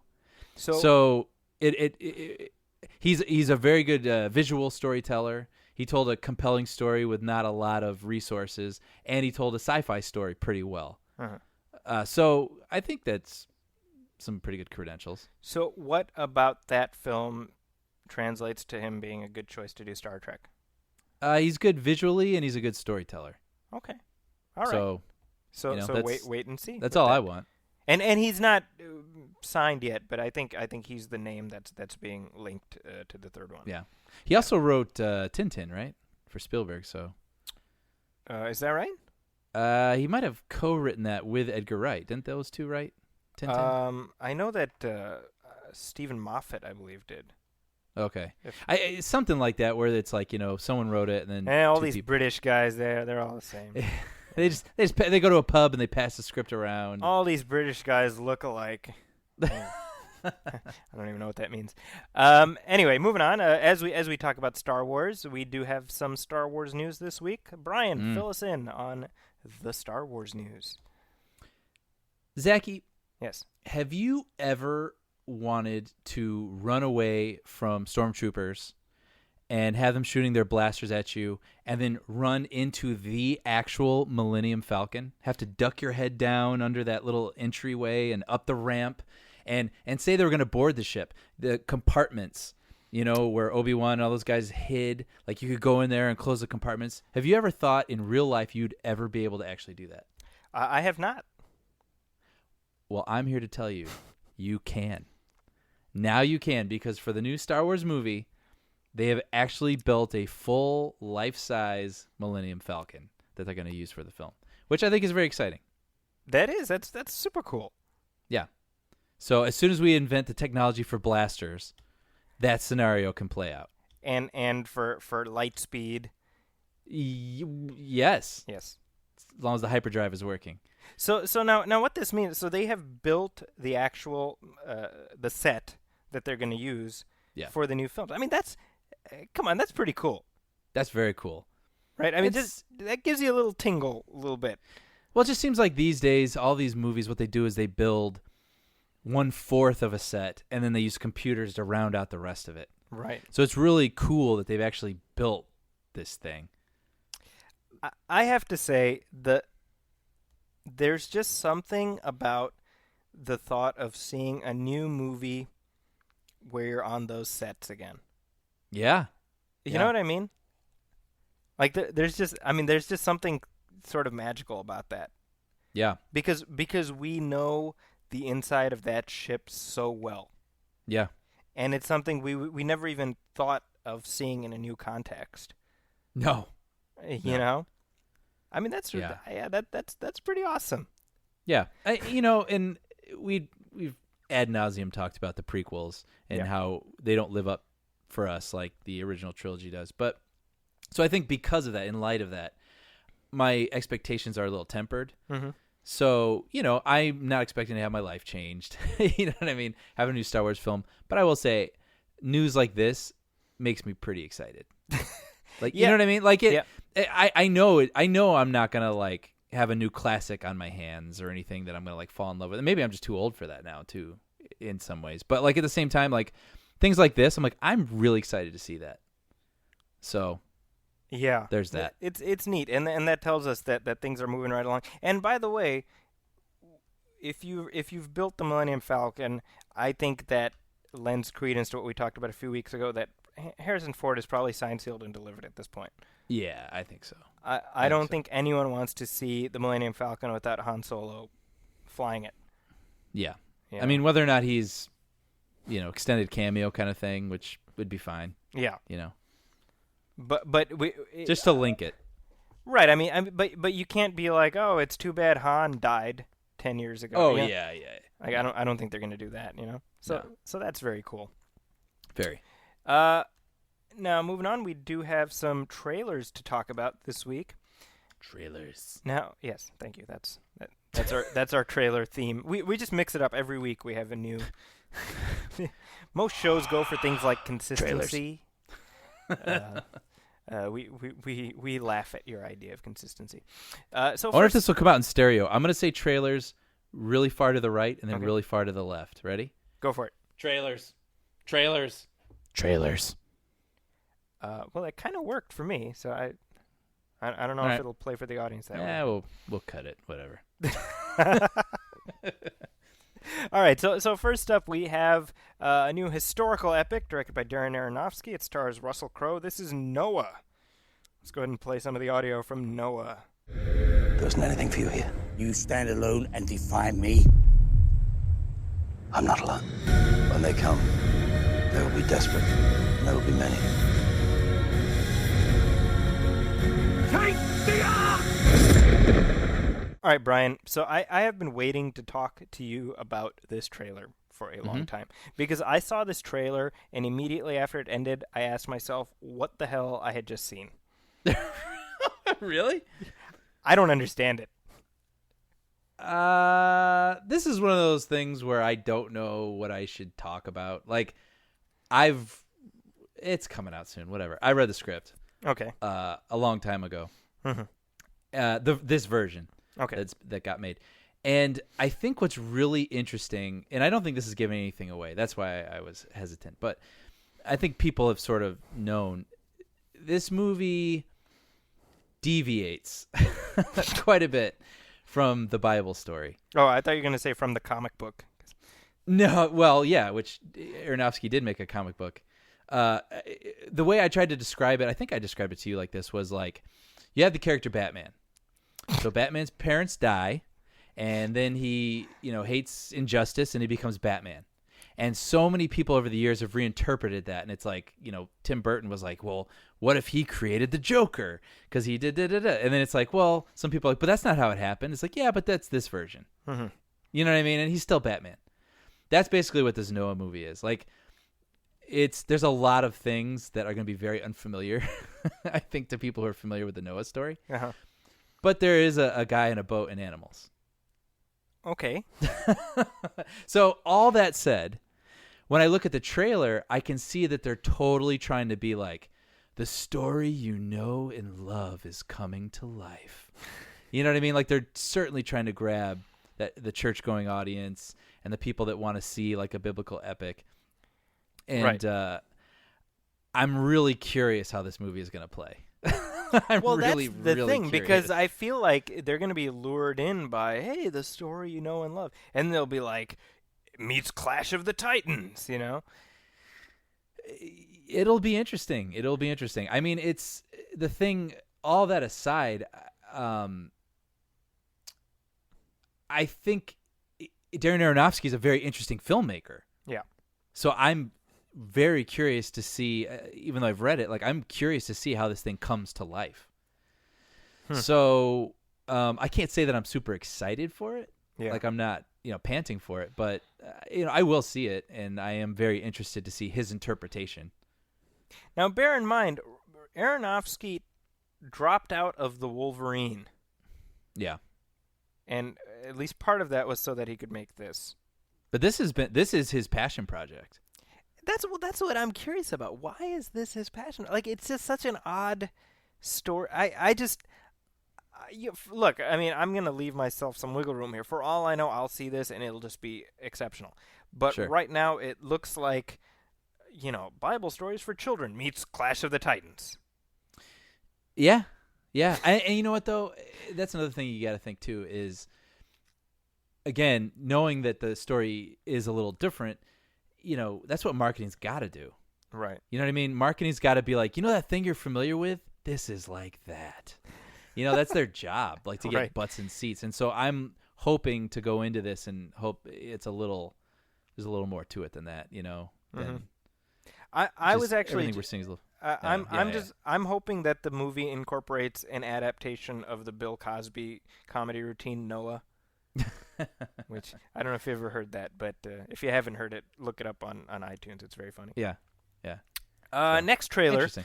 Now, Now, the trailer for The Amazing Spider-Man 2 dropped just earlier today, actually, as we're recording. And I just want to point this out, that we were putting together the agenda for the show earlier today, and Brian sent the agenda, and he wrote, under trailer talk, he wrote, Spider-Man 2, The Yawning. Bear in mind, this is before You're tipping he my saw hand, the trailer. Zaki. Yeah. This is before he saw the trailer. Yeah, actually, I didn't. I saw the trailer about an hour ago. So Okay, so, well, first of all, let's play some of the audio, and then we can unpack it on the flip side. Every day, I wake up knowing that the more people I try to save, the more enemies I will make. And it's just a matter of time before I face those with more power than I can overcome. Okay, Brian, talk to me. Now you were, I believe, your exact quote in reference to. Now it was a lengthy quote, but I want to make sure I get the details of your quote. What you thought of the first Amazing Spider-Man? Hold on, I've got it written down here. Let me pull it up. Brian, you said that the first Amazing Spider-Man was, quote, meh, unquote. yeah, Okay. So that's where you're coming from. You thought it was meh. yeah. But what do you think of the trailer for this one, for the sequel? I don't know what it is, Zaki. I just feel absolutely nothing toward these movies. Mm-hmm. Like, just nothing. And it's not even like disdain. It's not like I don't think it looks bad. I just feel absolutely no connection to these movies and what I saw in the trailer. Okay, so here's now. You know what? Honestly, I'm not that far removed from where you are, because I watched the trailer, and my exact reaction was, all right. Like, Yeah, you know? I got nothing bad to say about it. Yeah. I really don't. I just don't. I just don't have anything good to say. I just don't care. I Yeah. just don't care. Why don't you care, Brian? Why do you hate? It's taken over. That's why. No, but I really kind of, we don't have the time, but I would like to put my finger on it, because I don't know what it is. I mean, the action isn't grabbing me. The characters aren't grabbing me. You know, it should be really interesting. You know, this boy who's got these powers, who's kind of like an underdog, but then he's able to do these things, and there's like all these threats and these complications with his relational life, but I just don't feel any of that when I'm watching it. Now, okay. So here's my next question: Would you feel something if this was continuing on from the previous series? That's a good point. You know, who's to say? But, you know, maybe not. I actually never felt super connected to the first series either. Yeah. I don't think Spider-Man's ever a character. I liked the first one. I liked the second one. You know, third one's the third one. But, like, the same thing. Like, it is interesting, though, with the first one especially, because I've seen that one the most. When you bring up a scene, like, I could probably remember it pretty accurately. Okay. You know, and I mean that as a testament to the filmmaking, I guess, because there's a lot of memorable moments in that. And there's like the moment when Green Goblin busts into Aunt May's hospital room, and, you know, the whole scene where Peter's like getting control of his powers and learning how to use things. And so but again, like, I don't love that movie. Like, I don't seek it out. I don't look to rewatch it. I don't know. But yeah, there's something about these new movies that just don't pop for me, and I don't know what it is. And I mean, what do you think that is? I don't know. I honestly don't know. Yeah. No, I mean, I think that's really interesting. Again, I don't disagree with what you're saying, because I feel like I'm somebody, I liked the first one. I liked it a lot more than I expected to like it. And I saw this, and I'm just like, you know, it's more shots of Spider-Man sort of swinging around, being all fake and CGI, and, you know, there's another villain. And well, then yeah, you know. Oh, sorry. Well, I was just like, part of it, and I hope this isn't the case, but maybe it is. Maybe I'm just getting too old for this. I know. How many times have we said that this episode? Or at least just I in have. this But episode. I know it's kind of interesting, but I think when I think of The Dark Knight, and I'm not saying that they're comparable, but when I think of The Dark Knight, and I really love that movie, obviously, I think of you got Bruce Wayne, and he's this guy, and he loves this girl, but he's sort of torn by these things he feels like he has to do, and then he's got this villain that is just completely out of control. And anytime and I know it's a different sort of villain, but anytime he came in a room, like when he crashes that party Right. that Bruce Wayne is throwing for Harvey Dent, and he's looking around, he's like, "You seen Harvey Dent? You seen Harvey?" And he's going up to people. I was like scared. Like, what is he going to do? I do not know what this guy's going to do, and that freaks me out. Right. And that guy has to be stopped. Right. And I'm rooting for Batman to figure out how to stop this guy. Right. And with Spider-Man, I'm just seeing sort of like, he's flying around, and then Jamie Foxx is like doing things that look very colorful, it looks expensive. Some cars are flipping over, like, you know what I mean? Like, I don't know who that guy is. I know he's going to be stopped, and then there'll be a third one. And plus, you know what I mean? They're cramming all these villains into this thing, just based on the trailer, and I just feel like this, like, remember when we used to just have one villain per movie? Yeah. And that was okay? Yeah. This is based on what we see here. We've got Paul Giamatti as the Rhino. We've got that kid from Chronicle, Dane DeHaan, I believe his name is. Yeah. He's going to be the Green Goblin, I think. Chris Cooper is in there. I mean, they're just jam packing it. And then and part of the build up to this has been, we're going to have the Sinister Six eventually. Right. And, for those of you who aren't comic book fans, the Sinister Six is sort of like this gang of Spider-Man villains where it's all of his big villains. So you've got Dr. Octopus and Mysterio and blah, blah, blah, like all these villains, right? The Vulture, etc. But I feel like they're putting that out there as if it should mean something to people who aren't familiar with this stuff. Yeah. Yeah, and I have to think that a mainstream audience, even if you were to present like the big supervillain team up, I don't think they're going to care. Yeah. I don't think that is the selling point that they think it is. Yeah. You know what I mean? I mean, I'll be completely honest. I didn't know who that was. The Sinister Six. Yeah, it's in the comics. It's, and I'm going to try to do this from memory. It's Dr. Octopus, the Vulture, Electro. That's 3. Hold on. Mysterio, I think, the Sandman, and some other guy. Donner Dixon. There you go. Craven. Donna Dixon?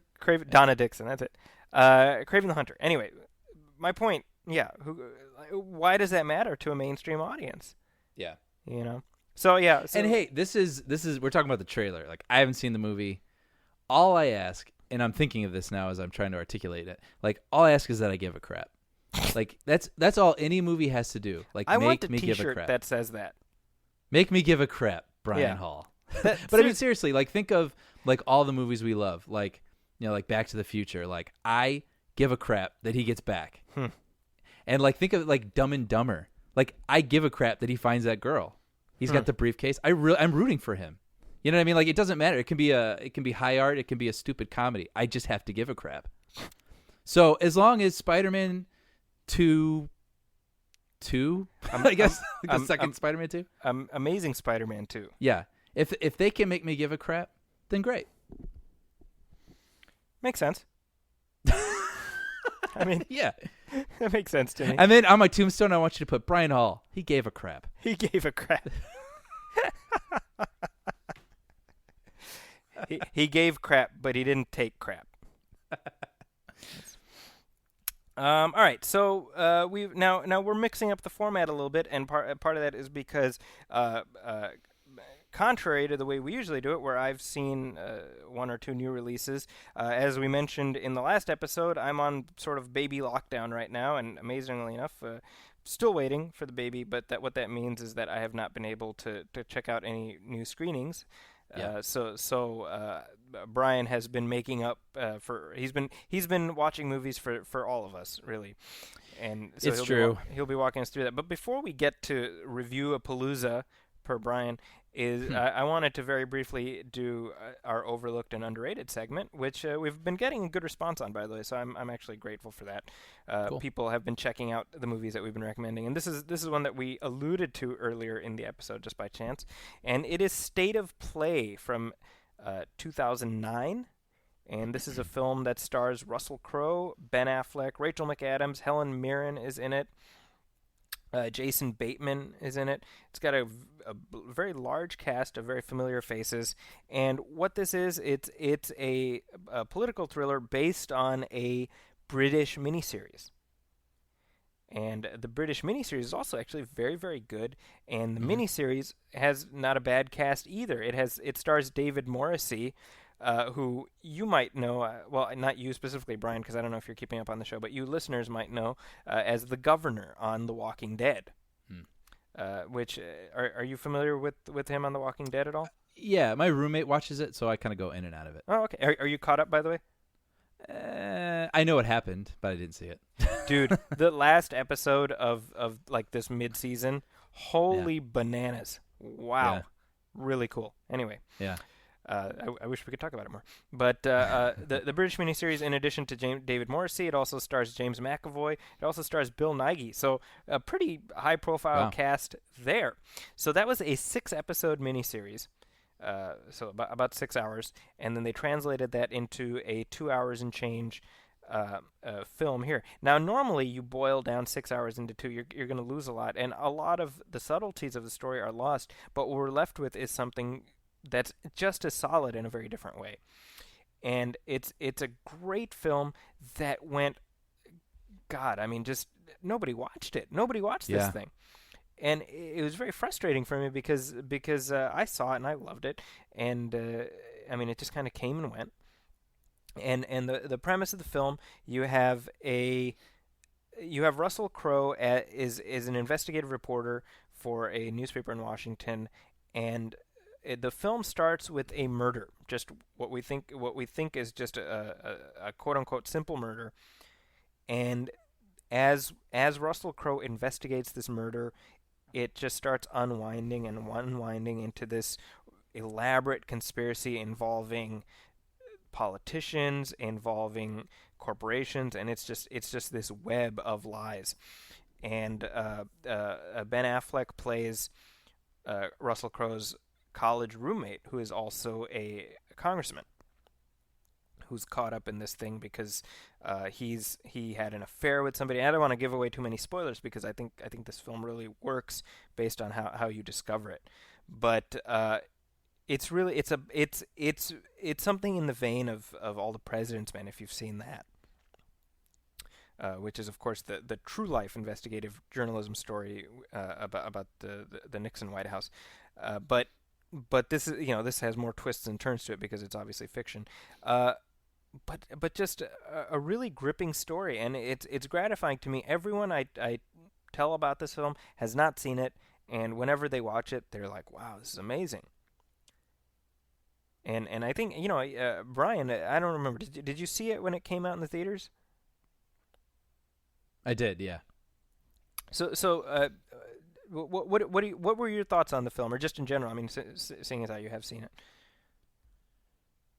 Yeah, no, it's like a tight, like adult mystery. You know what I mean? Like there's no razzle dazzle to it. There's no dumbing down. I mean, there's a lot of intrigue and pieces to a puzzle that you have to put together, and it's kind of it's fun to watch a movie that isn't dumbed down.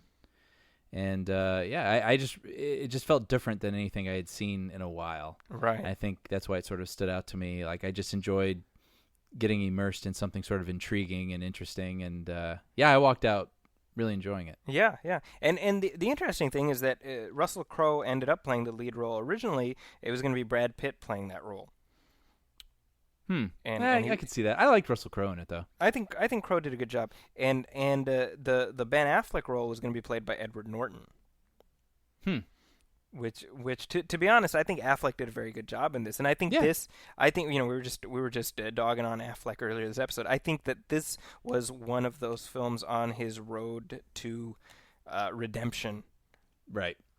in that it was a more serious thing, and he did play more of a secondary role in it, but he has a pretty crucial role in the film. Yeah. And it's really a film that's built on its twists, so I don't want to get into the storyline too much. But State of Play, 2009.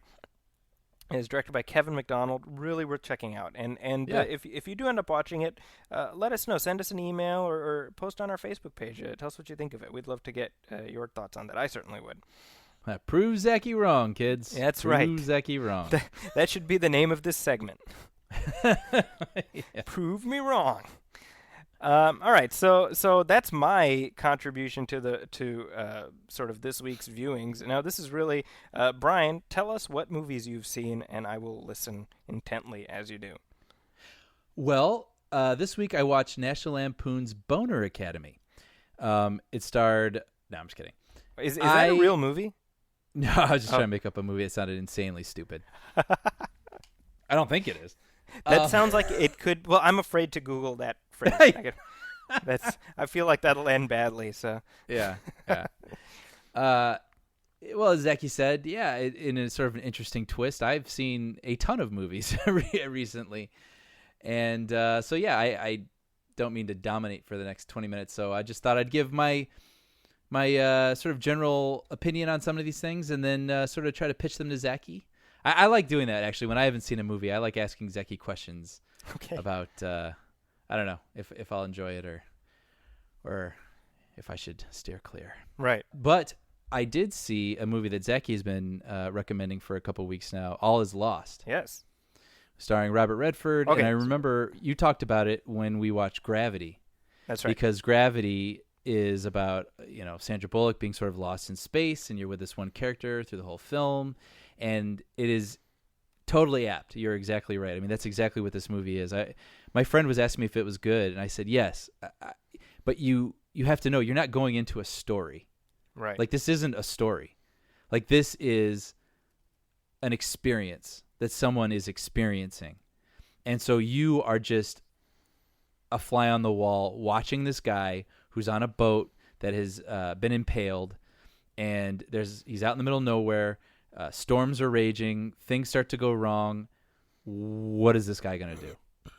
And that's what it is for about 2 hours or just under 2 hours. I mean, it was really interesting to me. It's funny, and I don't mean this as a criticism, but it's interesting. I thought every next thing that he did, there was like kind of a cool package that he had in the boat. Right. Or like there was like a cool tool. Like it was almost like an awesome REI advertisement or something where I was just like, damn, if I buy a boat, I'm buying everything that guy had on the boat because it was all useful. Right. You know what yeah, I mean? exactly. But yeah, for a movie that really, I mean, you could write all the dialogue in that movie on one page. And you would have, every line but one left. Yeah. Yeah, it's just a really compelling experience, I thought. And it's funny because you had said it was very good, and I had read that it was very good. And when it started, for the first 10 minutes, I was like, I don't know. Like, I know I'm supposed to like this, but, like, this is starting a little slow. I really hope that I, can get into this. You do. Like, right. Things keep getting ramped up. That's not really the right word because it's not an exaggerated movie. I mean, I think it's a very plausible things that are happening. The stakes seem to escalate. The stakes get higher. Yeah. They escalate. And the thing is, though, is it never gets ridiculous. Right. They're all just very realistic stakes. And, again, I mean, you're a guy on a bunch of wood in the middle of the ocean. And that wood is not going to hold up. So what do you do? And there are a couple things, right? It gets to something that I alluded to in my interview with J.C. Shandor, the writer director. We don't know anything about who Redford plays. Yeah. And it doesn't matter. I mean, is he a good guy? Is he a bad guy? Is he running away from something? Is he running away from someone? Is it? Right. You don't know. You don't know anything.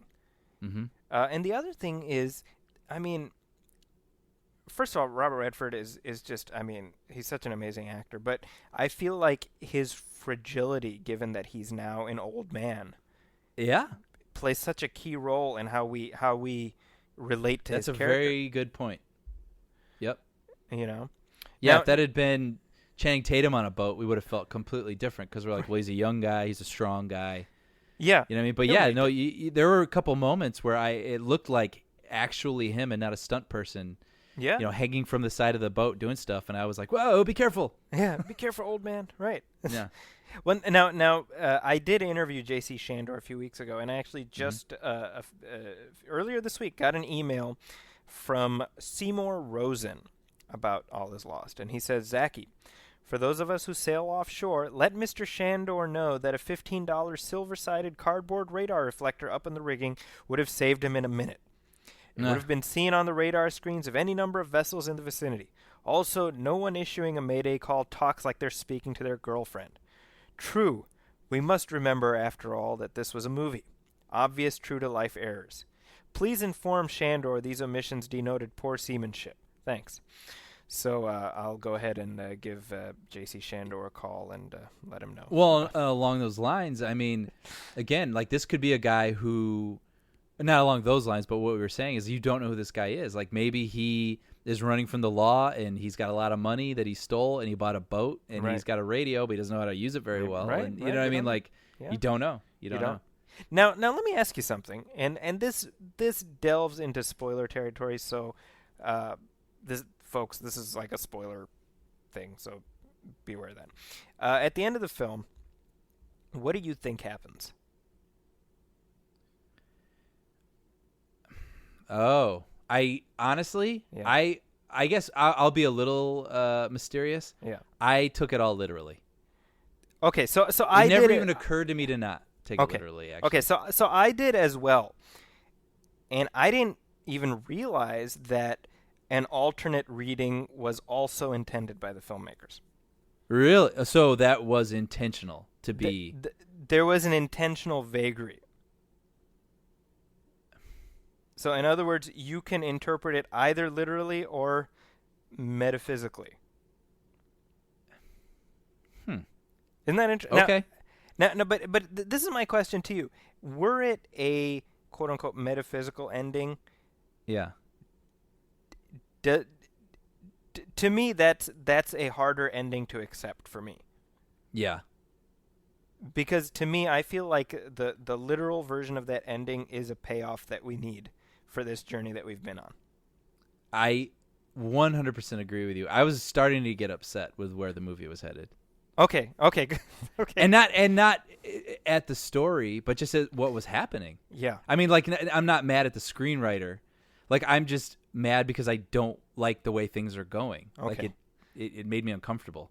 Okay, so this is I love how we've completely talked around this subject. I hope But- this is intriguing people. This is Okay. No, I mean because the director was asked this question, and to be perfectly honest, at the time that I talked to him, I had no even illusions about it being anything other than what we see. Otherwise, I would Same have here. I would have asked him about it, and he's like, "Oh yeah." And there's various stuff. He's like, "We put such and such in there for people to make that reading of it," but he says it's left. Basically, it's like a Rorschach test. For the kind of audience. blowing my mind right now, Zaki. Right? I mean, it's kind of interesting, right? It's very. I'm kind of glad you brought it up because I had not heard that, and Yeah. I didn't really read anything about it afterward. But Yeah. So Very interesting. I really do hope folks will check this out. I really do. yeah, if you just want to go see something different. I mean, it's fun to. I like blockbusters. I like comedies. I like whatever. But sometimes you just want to watch something that's just different and Yeah. compelling. And I really found this movie compelling. You know, Brian. You know what's interesting? We're making the Gravity comparison. People are doing the same thing with Gravity. How do you mean? Where the what we see visualized on screen, people are attempting to say, no, Sandra Bullock doesn't have that ending. It's actually just and I'm kind of like, why are people so negative? Yeah. Well, I think that's almost like a product of what movies have done lately with like twist endings and everything is like wink, wink, not what you think. And it's almost like we've been programmed recently to sort of have to feel like everything isn't literal. Right. Like we can't just accept what's given to us. It's like, no, like it's sort of like the Inception ending. You know what I mean? Where it's just like, well, we don't know. Is it the top? Like we want to overanalyze the ending because movies have made us do that recently. Yeah. Well, and I think part of this is just the cynicism of the age we live in, I guess. Sure. It actually and this is sort of a digression, but it's like when Paul Walker passed away, the first, of course it spread virally very quickly, and immediately you had people being like, "Oh, it's a hoax," and then right, and then the people trying to disprove the hoax and the hoax, and then there's this website. It's so weird.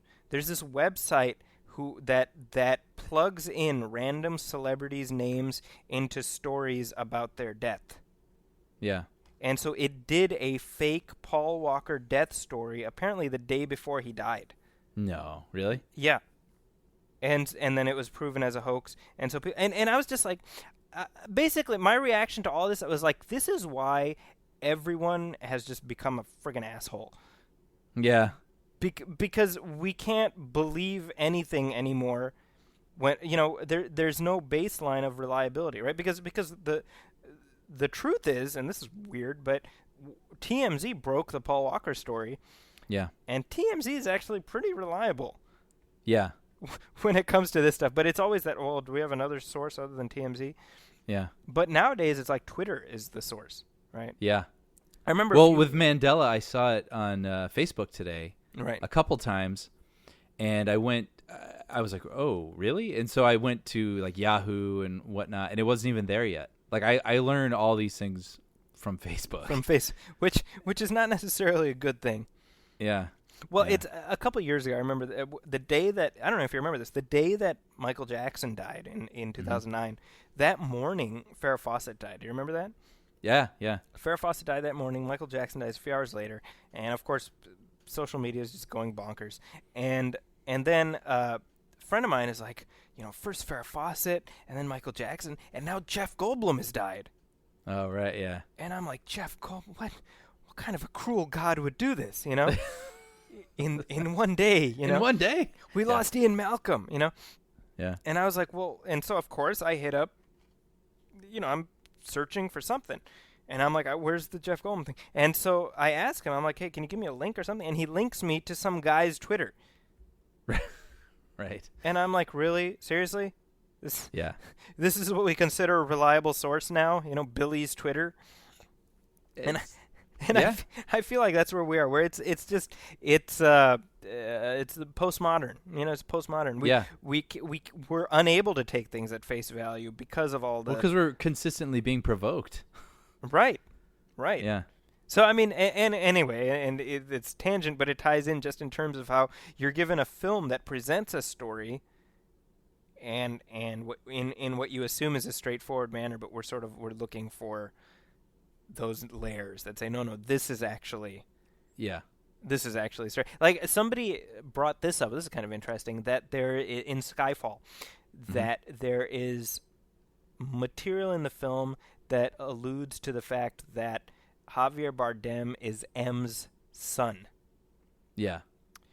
And again, there's nothing textually in the film that would lead you to that conclusion. But with this added, like, oh, well, if you look at it this way, it completely new reaction, completely new interpretation. Really interesting. I don't know. Anyway. Yeah. It's interesting. So now you also saw Saving Mr. Banks. Yeah, but I'll get to that one last. Let me.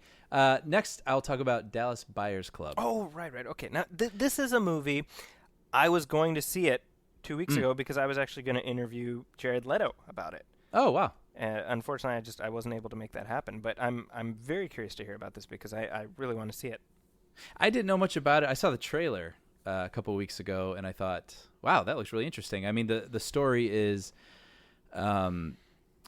Matthew McConaughey, this is a true story, in the middle 80s. He's a rodeo guy, real guy's guy, and he gets HIV. Okay. And in the middle of the 80s, nobody knows anything about AIDS and HIV. I mean, it's sort of thought of, it's like a gay disease. And he, won't accept it. He's like, well, I'm not gay. I can't have this disease. and his friends sort of ostracize him, and ends up, this is sort of like the early stages of medicine to treat this. Okay.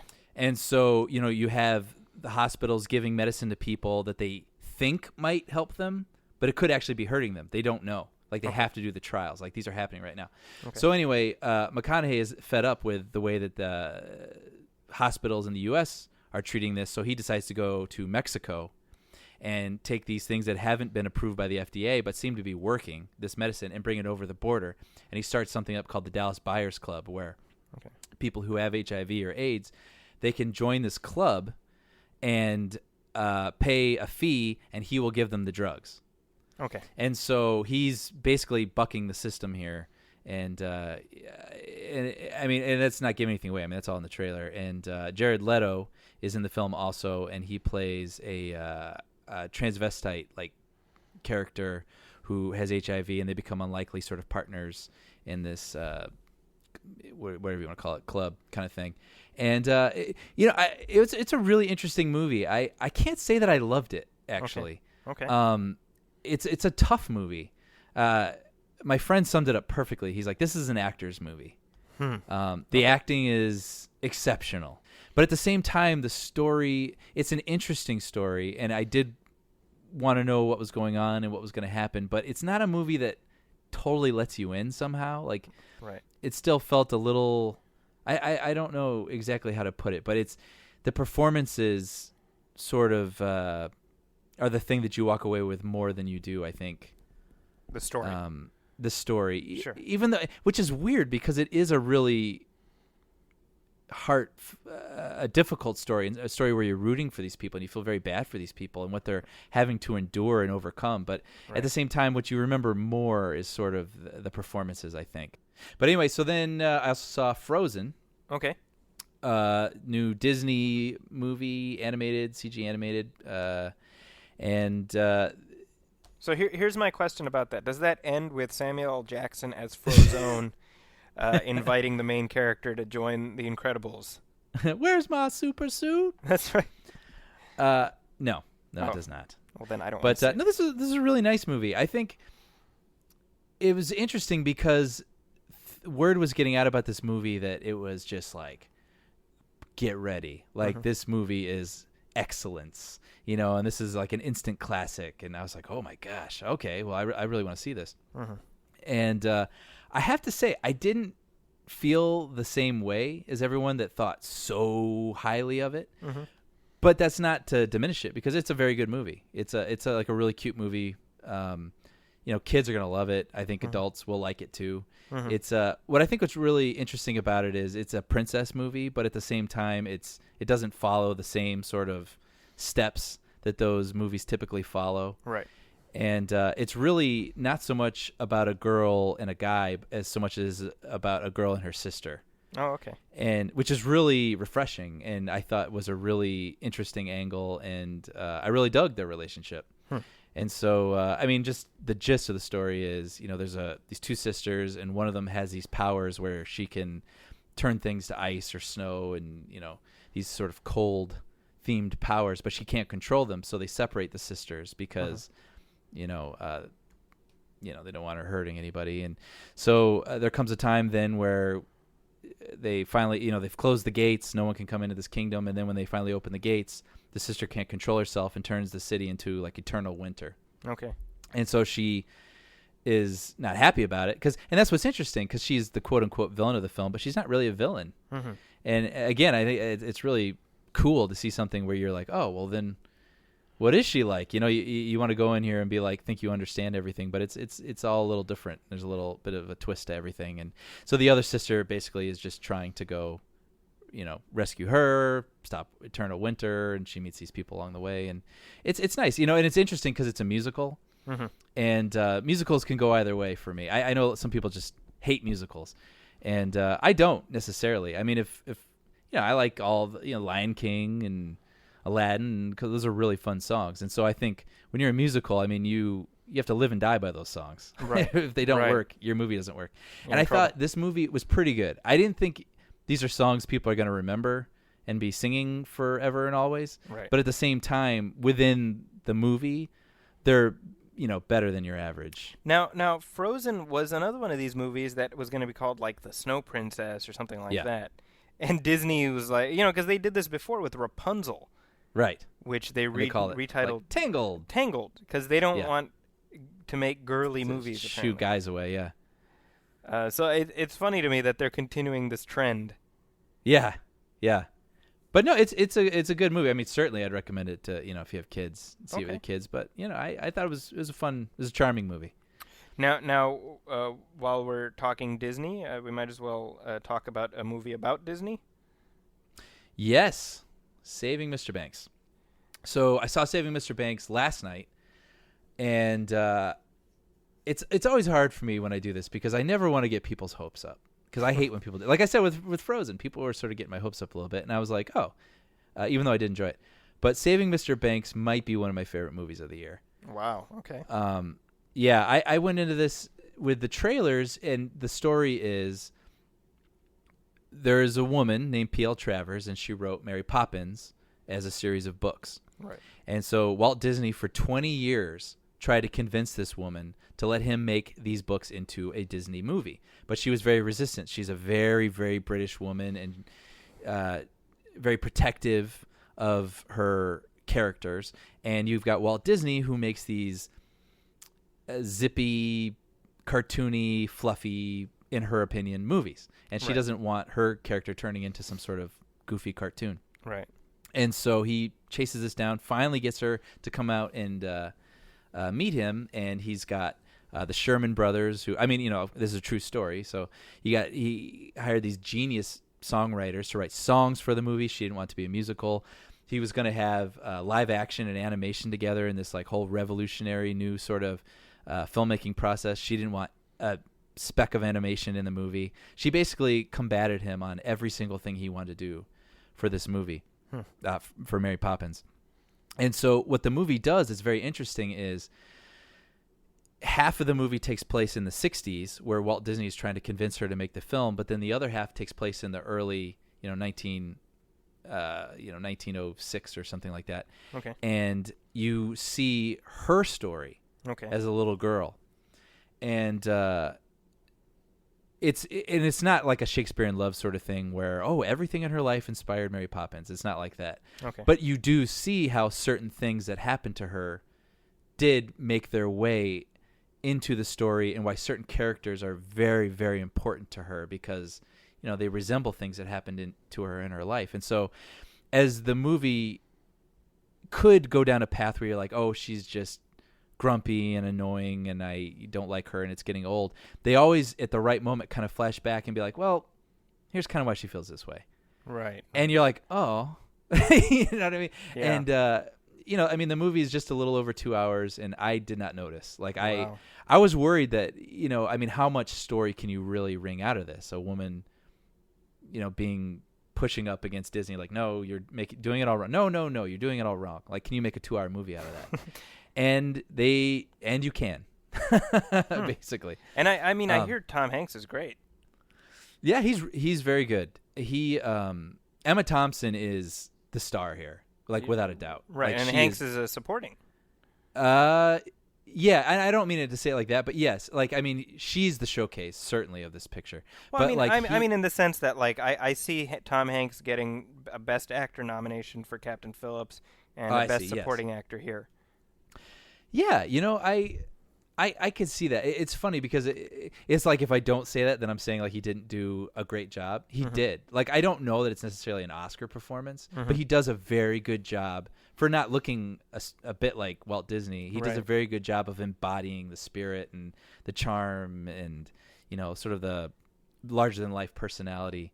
Now this is a Disney picture.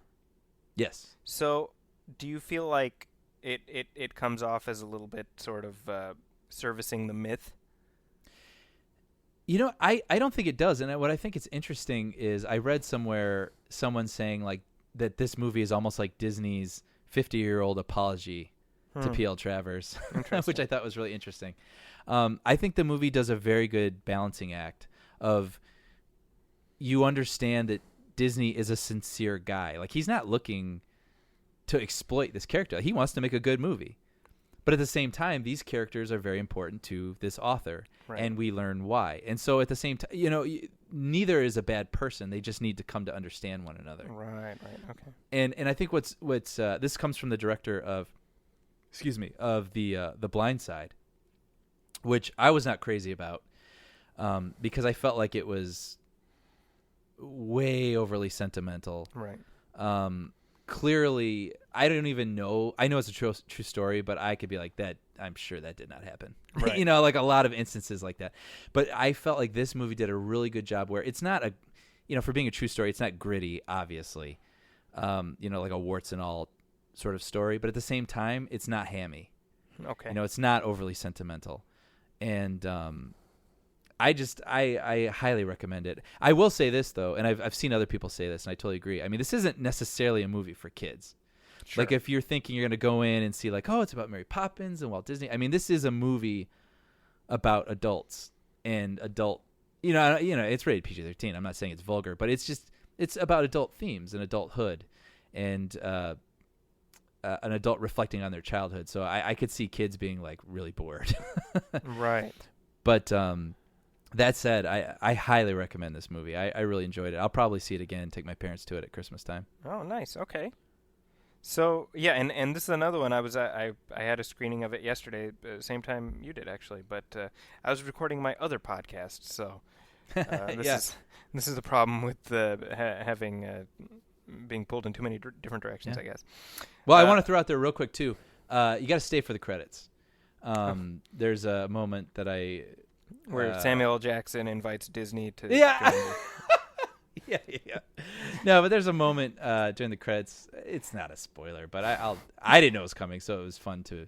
But I just stick around. It's worth it, and stick around. I think it'd be easy to sort of watch it because it goes on for a little while. You can be like, okay, I get it, and walk out. But like I say, stay for the whole thing because it ends. It's pretty fun. It's pretty funny. So Okay. Well, I think that leaves us at a very good place. We kind of switched the format around for this episode because we were missing Sean, but I think we still managed to cover a lot of ground. Mm-hmm. So thank you, Brian, for seeing so many movies that you could tell us Yeah. about. Now, coming up in our next episode, Brian and I will be talking about our favorite films of 2013. Sean can will you be believe talking it's about that time? Sean will be covering his favorite films of 2009, I believe. So Sean. we miss you, Sean. Yeah, it's hard to believe. It feels like just yesterday that we did our best of 2012, so it's hard to believe. I can't believe it. But I'm sure we're gonna have lots to talk about, so I'm very excited to get to that. Definitely. But as we do each and every week, I want to make sure that you get to pimp your various projects. So, Brian, where can people find you on the interwebs? I am currently, I guess this is sort of pimping. I mean, I didn't write it or anything, but I'm working on Bob's Burgers, and I work in post-production. And my first episode that I post-coordinated is airing this Sunday. Wow. Oh, well, actually, this will be Monday, so look it up on Hulu. Yes. It's sort of a take on the movie Stand and Deliver, and it's pretty funny. I gotta say, I'm not gonna pimp out the show every week, but yeah. I'm a little sentimental toward this episode because this is the one I started on. But it's very cute, and I think people will enjoy it. All right. But and then online, I'm at Everything Brian at everythingbrian.blogspot.com. Brian with an I. Yes. Occasionally, you're at. Occasionally, I need to get back into that. Yes, you do. And you can also find us online at moviefilmpodcast.com and at facebook.com/moviefilmpodcast. You can also email us at moviefilmpodcast@gmail.com. The show is also available at iTunes and at Stitcher Radio. Regardless of whichever way you find our show, please do leave us feedback, leave us a review, leave us a star rating. Let us know how we're doing because that's the only way we can try to keep improving it. And, I've said this before, but it's worth repeating. Thanks to everybody who listens to this show. Thanks to all of you who've stuck around for as long as you have. We're grateful for all the feedback that we get, and we're grateful that you welcome us into your lives every couple weeks and listen to us prattle on about very, very useless things. It does. It means a lot. It's very cool. So, and of course, and you can find me online at zakiscorner.com. That's ZAKIS Corner. And also at the Huffington Post, where this show and also my movie reviews appear as they are posted. On behalf of Brian Hall and the missing Sean Coyle, my name is Zaki Hassan. This is the Movie Film Podcast. We'll see you in 2 weeks. Welcome, friends.